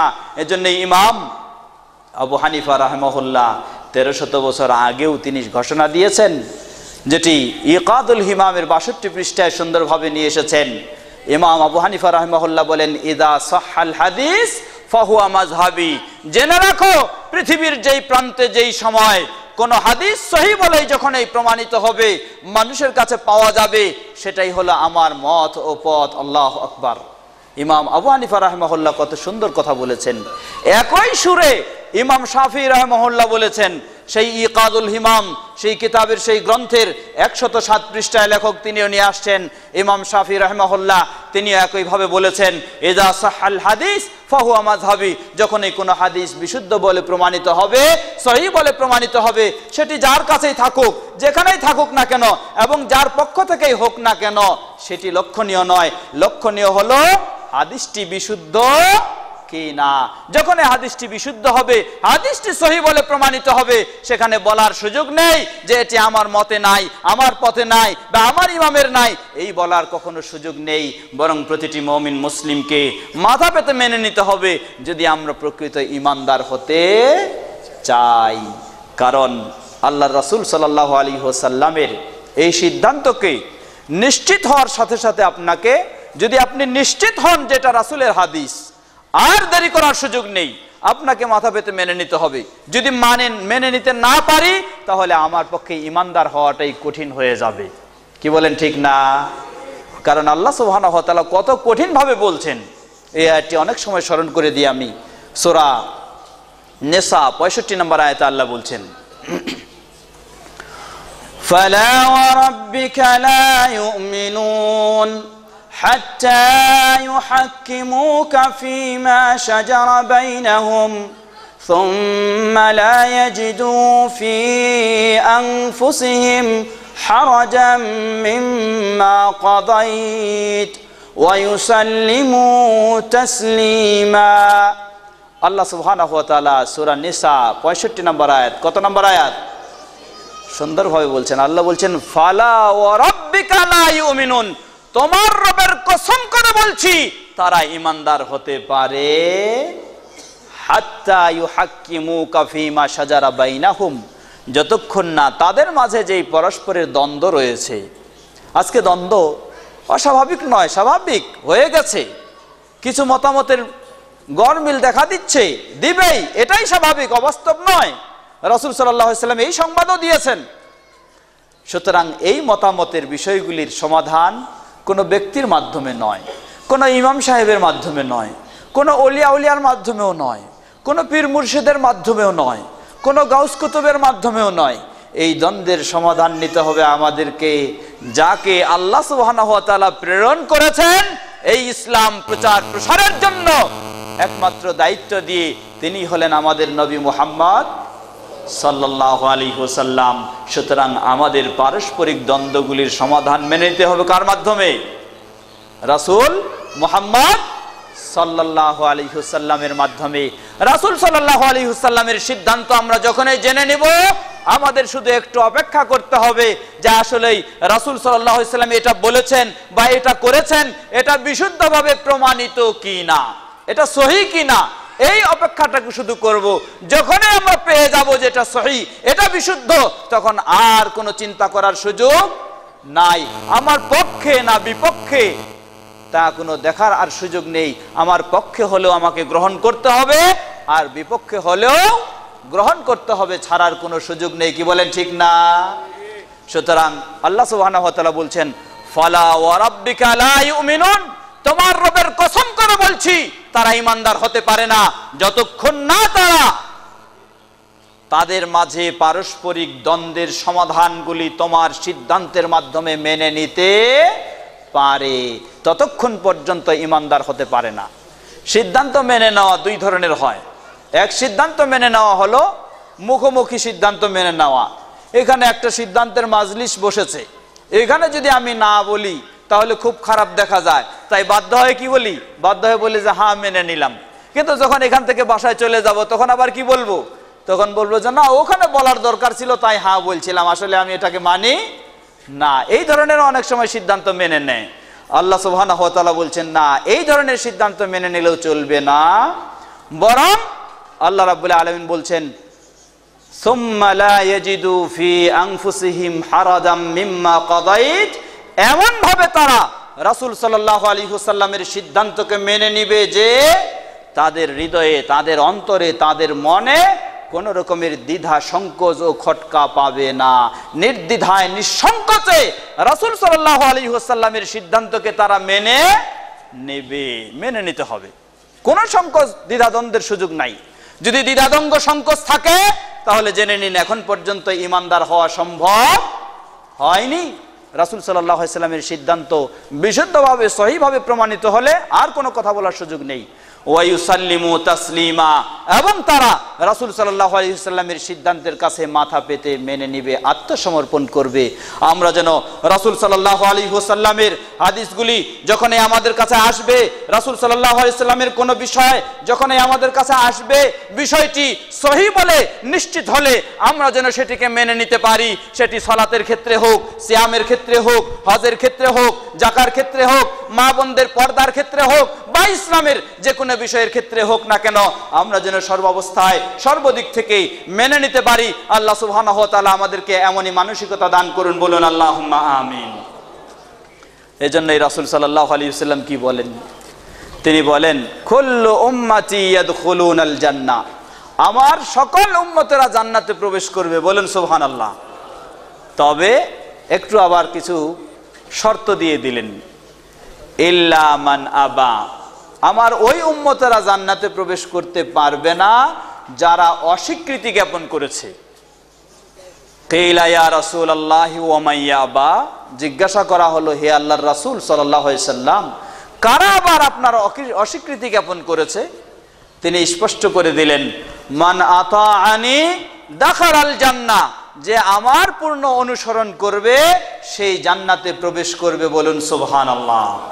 ওয়ামান আসানি ফাকাদ আবা, আর যে আমার অবাধ্য হবে, যার কাছে আমার সহিহ হাদিসগুলি পৌঁছার পরেও সে মানতে চাইবে না, গরামি বশত হোক আর যেই কারণে হোক, ফাকাদ আবা, যে আমার অবাধ্য হবে, আমার আনুগত্য স্বীকার করতে চাইবে না, ফাকাদ আবা, সেই যেন অস্বীকৃতি জ্ঞাপন করে। আর যে অস্বীকৃতি জ্ঞাপন করে তার পক্ষে জান্নাতে যাওয়া সম্ভব হতে পারে। আমরা যেন সেই অস্বীকৃতি জ্ঞাপন থেকে নিজেদেরকে রেহাই করতে পারি, রাখতে পারি, হেফাজত করতে পারি। সর্বক্ষেত্রে রাসূল সাল্লাল্লাহু আলাইহি ওয়াসাল্লাম থেকে প্রমাণিত প্রতিটি সঠিক বিষয়কে যেন আমরা মেনে নিতে পারি। আল্লাহ আমাদের সকলকে সেই মানসিকতা দান করুন, বলুন আল্লাহুম্মা আমিন। সুপ্রিয় সুধীবৃন্দ, আমরা শুনলাম আমিরুল মুমিনিন ওমর রাদিয়াল্লাহু আনহু রাসূল সাল্লাল্লাহু আলাইহি ওয়াসাল্লাম থেকে হাদিসগুলি বিশুদ্ধভাবে প্রমাণিত কি না সেই ব্যাপারে কতটুকু গুরুত্ব দিয়েছেন। আমরা আরো একজন প্রসিদ্ধ সাহাবী, তার বিষয়ে আরেকটু শুনে দেখি, আরেকটু শোনার চেষ্টা করি। প্রসিদ্ধ সাহাবী আব্দুল্লাহ ইবনে আব্বাস রাদিয়াল্লাহু তাআলা আনহু, সাহাবী নাম হলো আব্দুল্লাহ ইবনে আব্বাস রাদিয়াল্লাহু আনহু। নাম শুনেছেন তো আপনারা? যার জন্য আল্লাহ রাসূল সাল্লাল্লাহু আলাইহি ওয়াসাল্লাম দোয়া করেছিলেন। বিশেষভাবে আল্লাহ রাসূল সাল্লাল্লাহু আলাইহি ওয়াসাল্লামের দোয়া কবুল হওয়ায় কোরআনের ক্ষেত্রে সাহাবায়ে কেরামদের মাঝে সবচেয়ে বেশি কোরআনের ব্যাখ্যামূলক জ্ঞান লাভ করেছিলেন এই ছোট্ট সাহাবী আব্দুল্লাহ ইবনে আব্বাস রাদিয়াল্লাহু তাআলা আনহু। আব্দুল্লাহ ইবনে আব্বাস রাদিয়াল্লাহু আনহুর কাছে সেই সময়ে একজন মুহাদ্দিস, নাম হলো বুশাইর বিন কাব আল আদওয়ী।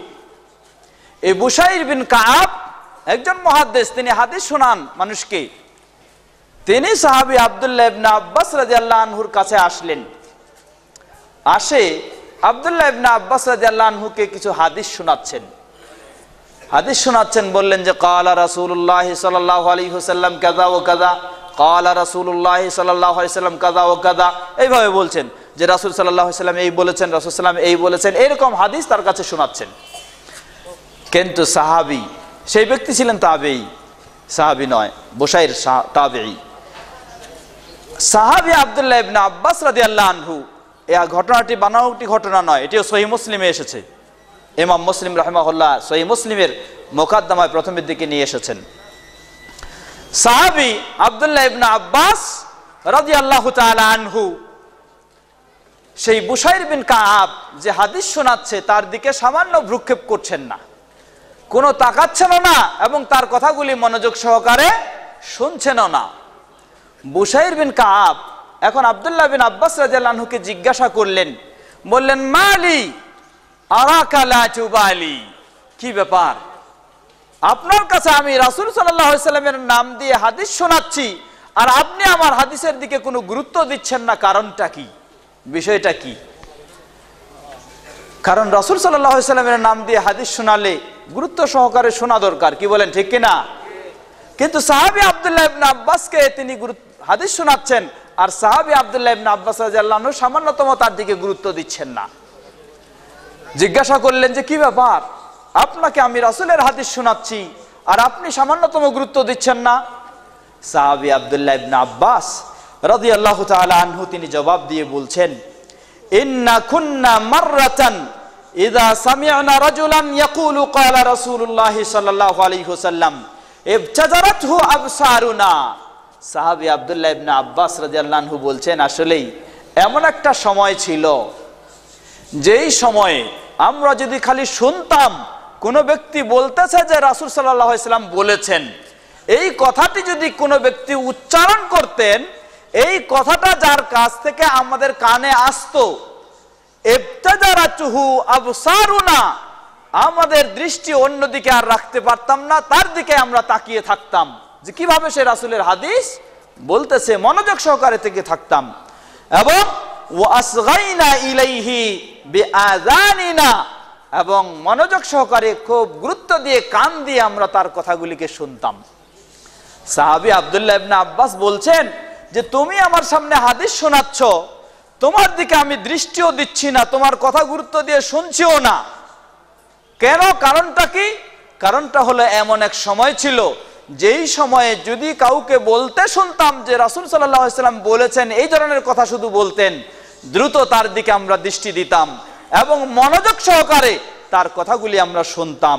কিন্তু ফালাম্মা রাকিবান নাসু আসসাবা ওয়াদ-দালুলা লাম নাখুয মিনান নাসি ইল্লা মা না'রিফু, কিন্তু মানুষ যখন রাসূল সাল্লাল্লাহু আলাইহি ওয়াসাল্লামের নাম দিয়ে মিথ্যা বলা শুরু করলো, তখন থেকে আমরা আমাদের সামনে কেউ রাসূলের নাম দিয়ে বললে তার দিকে আমরা দৃষ্টিও দিতাম না, তার কাছ থেকে কিছু গ্রহণও করতাম না, শুধু যাদেরকে নির্ভরযোগ্য বলে আমরা চিনি তাদের কাছ থেকে আমরা শুধু রাসূল সাল্লাল্লাহু আলাইহি ওয়াসাল্লামের হাদিস গ্রহণ করতাম। আল্লাহু আকবার। কত সালের কথা এটা? স্বাধীনতার আগের কথা, তাই না? হ্যাঁ, ওই সেই সাহাবী আব্দুল্লাহ ইবনে আব্বাস রাদিয়াল্লাহু আনহুর জীবনের কথা। সাহাবী আব্দুল্লাহ ইবনে আব্বাস রাদিয়াল্লাহু আনহু ইন্তেকাল করেছেন 64 হিজরিতে।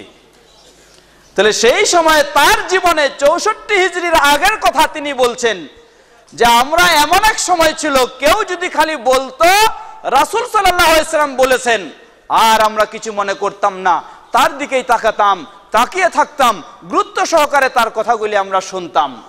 কিন্তু মানুষ যখন রাসূল সাল্লাল্লাহু আলাইহি ওয়াসাল্লামের নাম দিয়ে বিভিন্ন রকমের বলা শুরু করেছে, এরপর থেকে যাকে আমরা নির্ভরযোগ্য বলে চিনি তাকে ছাড়া কারো কাছ থেকে আর গ্রহণ করি না। এটা যদি ওই 64 হিজরির কথা হয়ে থাকে, তাহলে এই 1434 হিজরির কি অবস্থা হতে পারে? সুতরাং 1434 হিজরিতে এখন তাহলে আমাদের কাছে কেউ যদি রাসূলের নামে কিছু বলে, সব চোখ বন্ধ করে খালি গ্রহণ করব নাকি? এটাই কি আদর্শ নাকি সাহাবীদের? কখনো নয়।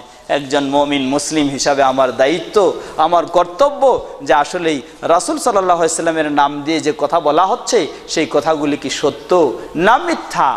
রাসূল সাল্লাল্লাহু আলাইহি ওয়াসাল্লামের নাম দিয়ে যেগুলি বই পুস্তকেও লেখা হচ্ছে আসলে সেগুলি কি বাস্তব না অবাস্তব।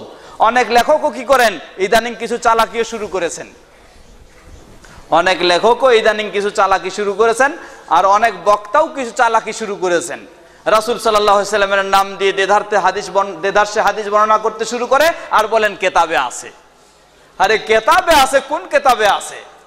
সাহাবী আব্দুল্লাহ ইবনে আব্বাস রাদিয়াল্লাহু আনহু যেই বুশাইরের হাদিস শুনলেন না, ওই বুশাইরের কেতাবে আছে না সাহাবী আব্দুল্লাহ ইবনে আব্বাস রাদিয়াল্লাহু আনহুর কেতাবে আছে? কেতাবে আছে শুধু বললেই যথেষ্ট নয়, সেই কেতাব নির্ভরযোগ্য কিনা, সেই কেতাব গ্রহণযোগ্য কিনা, সেই কেতাব মুসলিম উম্মাহ মুসলিম আলেম সমাজ সেটাকে গ্রহণ করেছে কিনা তাও একটু নিশ্চিত হতে হবে। শুধু কেতাবে আছে বললে চলবে না, বলা উচিত সম্ভব অনুযায়ী রাসূল সাল্লাল্লাহু আলাইহি ওয়াসাল্লামের সেই বিশুদ্ধ হাদিসগুলি প্রসিদ্ধ ইমামগণ, সেই ইমাম মুহাম্মদ বিন ইসমাইল আল বুখারী রাহিমাহুল্লাহ, ইমাম মুসলিম রাহিমাহুল্লাহ, ইমাম আবু দাউদ রাহিমাহুল্লাহ, ইমাম তিরমিজি রাহিমাহুল্লাহ, ইমাম ইবনে মাজাহ রাহিমাহুল্লাহ, ইমাম নাসাই রাহিমাহুল্লাহ এবং ইমাম মালিক রাহিমাহুল্লাহ, ইমাম মালিক রাহিমাহুল্লাহ, ইমাম শাফি রাহিমাহুল্লাহ এবং সেই প্রসিদ্ধ ইমাম আহমদ বিন হাম্বল রাহিমাহুল্লাহ, যারা তাদের সেই হাদিস গ্রন্থগুলিতে হাদিস সংকলন করেছেন, অনেকেই তাদের মাঝে কেউ কেউ সেই হাদিসের হুকুম বর্ণনাও করেছেন, হাদিসটি বিশুদ্ধ না বিশুদ্ধ নয়। আবার অনেকেই হুকুম বর্ণনা ছাড়াই উন্মুক্তভাবে রেখে দিয়েছেন, সেগুলিকেও আবার গ্রহণ করার সময় অবশ্যই পরবর্তীতে আল্লাহ সুবহানাহু ওয়া তাআলা যাদের মাধ্যমে সেগুলিকে নিশ্চিত করেছেন সেগুলির মাধ্যমে তাদের মাধ্যমেও আমাদেরকে সহযোগিতা নিয়ে সেগুলি চেষ্টা করতে হবে। এজন্য দেখুন, আল্লাহু আকবার, ইমাম হানাফি মাযহাবের প্রসিদ্ধ ইমাম হাফেজ আর জাইলাই রাহিমাহুল্লাহ, তিনি হাদিসের ক্ষেত্রে কত গুরুত্বপূর্ণ অবদান রেখেছেন। হাদিস কোনটি সহিহ কোনটি যঈফ স্পষ্টভাবে বর্ণনা করেছেন। ইমাম মোল্লা আলী কারি রাহিমাহুল্লাহ রাসূল সাল্লাল্লাহু আলাইহি ওয়াসাল্লামের নাম দিয়ে যত রকমের বহু রকমের বানাউটি আজবগুজি 100% মিথ্যা এমন অসংখ্য হাদিস ছড়াছড়ি রয়েছে সমাজে, যেগুলি ইমাম মোল্লা আলী কারি হানাফি রাহিমাহুল্লাহ কিতাবুল মাউদুআত, সেই মাউদু হাদিস বানাওটি জাল হাদিসের একটি গ্রন্থ আলাদা সংকলন করলেন সেগুলিকে মানুষের সামনে পরিচিত করে দেওয়ার জন্য। অতএব সেই প্রসিদ্ধ ইমামরা তারা যে অবদান রেখেছেন সেই অবদানের মাধ্যমে মূলত আমাদের জন্য বিষয়টিকে খুব সহজ করে দিয়েছেন। আমাদের উচিত সেভাবেই বিষয়গুলিকে সেই প্রসিদ্ধ ইমাম মুহাদ্দিসদের সহযোগিতা নিয়ে ইসলামের প্রমাণ হিসাবে কোরআন ও সহিহ সুন্নাহর কোরআন এর আলোকে এবং সহিহ হাদিসের আলোকে ইসলামের প্রমাণগুলিকে গ্রহণ করে সেই অনুযায়ী আমাদের জীবনে পালন করা। আল্লাহ আমাদের সকলকে সে তৌফিক দান করুন, বলুন আল্লাহুম্মা আমিন। সাহাবায়ে কেরামদের এই ধরনের দৃষ্টান্ত দিতে গেলে অসংখ্য দৃষ্টান্ত, যেগুলি বলতে গেলে অনেক সময় প্রয়োজন। আসুন একটু তাবেঈর পর্যায়ে তাদের কি অবস্থান ছিল। প্রসিদ্ধ তাবেঈ মুহাম্মদ বিন সিরিন রাহিমাহুল্লাহ, সেটিও সহিহ মুসলিমে ইমাম মুসলিম রাহিমাহুল্লাহ নিয়ে এসেছেন। প্রসিদ্ধ তাবেঈ মুহাম্মদ বিন সিরিন রাহিমাহুল্লাহ তিনি কত সুন্দরভাবে বলতেছেন, দেখুন তিনি বলছেন, ক্বালা লাম ইয়াকুনু ইউসআলুনা আনিল ইসনাদি ফালাম্মা ওয়াকাআতিল ফিতনা। ইমাম মুহাম্মদ বিন সিরিন রাহিমাহুল্লাহ বলছেন যে আসলে এমন একটা সময় ছিল রাসূল সাল্লাল্লাহু আলাইহি ওয়াসাল্লামের হাদিস কারা বর্ণনা করতেছে, কার কাছ থেকে কে গ্রহণ করেছে, এই ধরনের কোনো জিজ্ঞাসাবাদ করা হতো না। কিন্তু ফালাম্মা ওয়াকাআতিল ফিতনা, যখন বিভিন্ন রকমের বেদাতের ছড়াছড়ি শুরু হলো, রাসূল সাল্লাল্লাহু আলাইহি ওয়াসাল্লামের নাম দিয়ে অনেক কিছু বানায় তৈরি করে বলা হলো, এই পরিস্থিতি যখন সৃষ্টি হয়ে গেল, বিশেষ করে বলতেই হয় আলী রাদিয়াল্লাহু আনহুর প্রতি অতি ভক্তি প্রদর্শন করে এক শ্রেণী সেই রাফেজি সমাজ বা শিয়া সমাজের চরমপন্থী যারা সবচেয়ে রাসূল সাল্লাল্লাহু আলাইহি ওয়াসাল্লামের নাম দিয়ে যারা ডাহা মিথ্যা কথা তৈরি করে বেশি প্রচার করেছে, সে হলো এই সমাজ। এই ধরনের পরিস্থিতি যখন সৃষ্টি হলো, মুহাম্মদ বিন সিরিন রাহিমাহুল্লাহ তিনি বলছেন, আসলেই হাদিসকে বর্ণনা করেছে এগুলি জিজ্ঞাসা করা হতো না। ফালাম্মা ওয়াকাতিল ফিতনা, যখন এই সমস্যা দেখা দিল, রাসূল সাল্লাল্লাহু আলাইহি ওয়াসাল্লামের নাম দিয়ে, প্রসিদ্ধ সাহাবীদের নাম দিয়ে বিভিন্ন রকমের মন গড়া ইচ্ছা করে হাদিস তৈরি করে সমাজে বর্ণনা করা হচ্ছে। এই পরিবেশে যখন আমাদের কাছে কেউ হাদিস নিয়ে আসতো, তখন আমরা বলতাম সাম্মু লানা রিজালাকুম, তোমরা কার কাছ থেকে হাদিস বর্ণনা করছো সেই ব্যক্তিগুলির তালিকা আমাদের কাছে উপস্থিত করো। ফায়ুনজারু ইলা আহলি সুন্নাহ ফায়ুখাযু হাদিসুহুম, দেখা যেত যদি হাদিস বর্ণনাকারী ব্যক্তিগণ তারা আহলে সুন্নাহ সঠিক হকপন্থী হতেন, তাহলে তাদের হাদিসগুলিকে গ্রহণ করা হতো। ওয়ায়ুনজারু ইলা আহলিল বিদআ ফালা ইউখাযু হাদিসুহুম, আর দেখা হতো সেই হাদিস বর্ণনাকারীগণ তারা যদি বেদাতি হতো, ফালা ইউখাযু হাদিসুহুম, তাদের হাদিসকে ছুঁড়ে মারা হতো, গ্রহণ করা হতো না। কারণ তারা নিজেদের বেদাতগুলি প্রচার প্রসারের জন্য মন গড়া রাসূল সাল্লাল্লাহু আলাইহি সাল্লামের নাম দিয়ে অনেক হাদিস তৈরি করে থাকে। এটি বলছেন প্রসিদ্ধ তাবেঈ মুহাম্মদ বিন সিরিন রাহিমাহুল্লাহ, তার যুগের কথা। তাহলে সেই যুগের চেয়ে এই যুগে কি বেদাতের ছড়াছড়ি কম না বেশি? কি বলেন, কম না বেশি? বরং এই যুগে কেউ নবী দাবি করতেও কম করে না। কি বলেন, ঠিক না?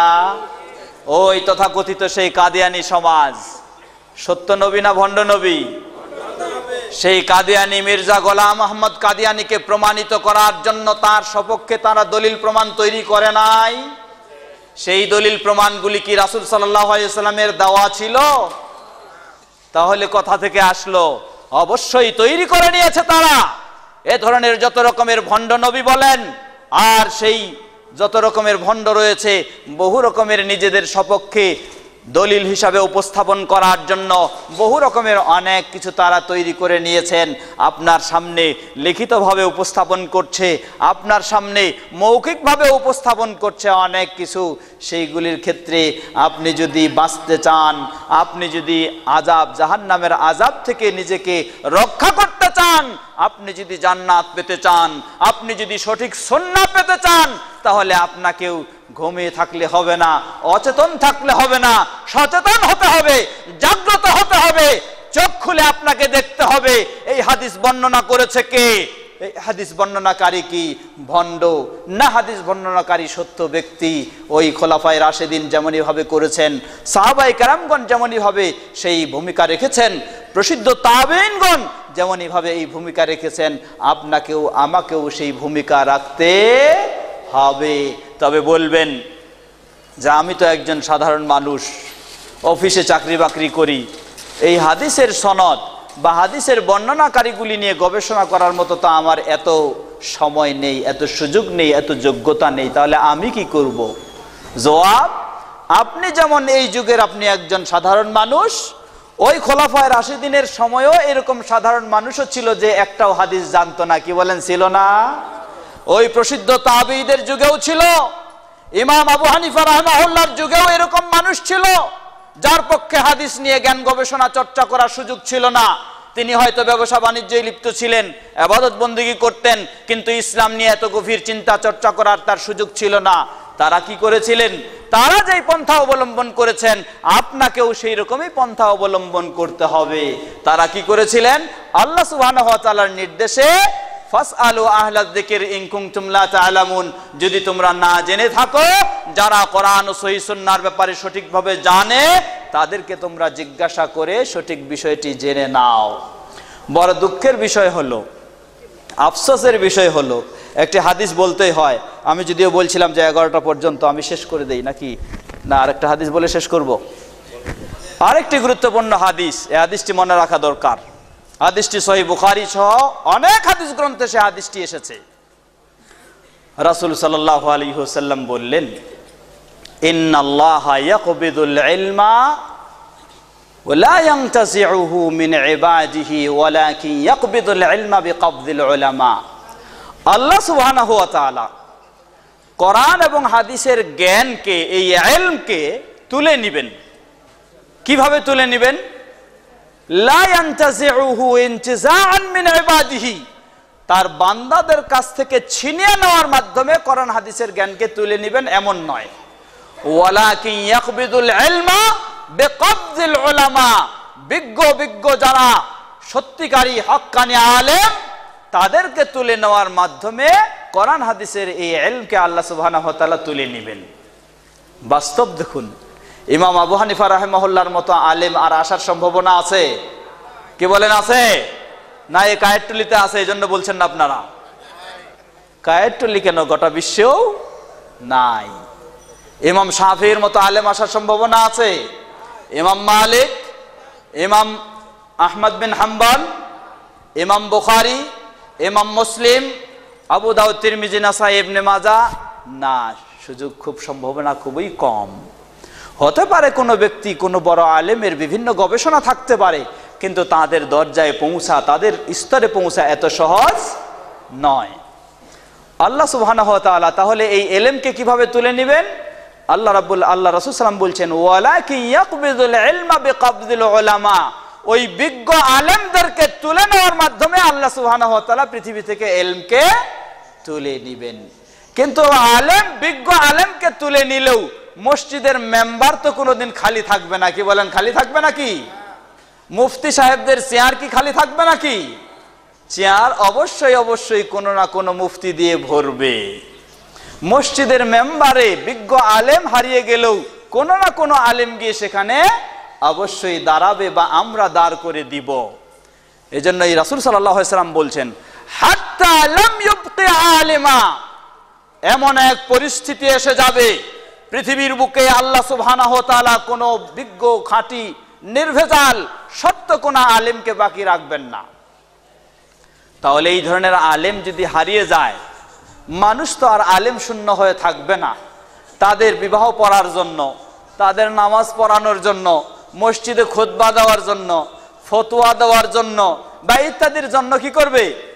ইত্তাখাযান নাসু রুউসাহুম জুহালা, মানুষ কাউকে না কাউকে নির্বাচন করে এই জায়গাগুলিতে বসাবে। কাকে বসাবে?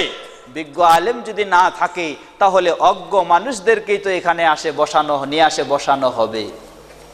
অবস্থা তাই দেখবেন যে ওই ভালো ভালো আলেম যারা ছিলেন তাদের দেখবেন যে অত তানশান নাই, কিন্তু দেখবেন যার ভিতরে আসলে তেমন কিছু নাই, বাইরের ফিটফাট এমন অবস্থা মনে হয় যেন কয়েক ডজন আলেমের সমান একজনেই। কি বলেন, ঠিক না? এইরকম তানশান দেখবেন। তো এই ব্যক্তিদেরকে যখন বসানো হবে এই বড় বড় জায়গাগুলিতে, রাসূল সাল্লাল্লাহু আলাইহি ওয়াসাল্লাম 1400 বছর আগে এই কথা বলেছেন, ফাসুইলু ওয়াফতু বিগাইরি ইলমিন।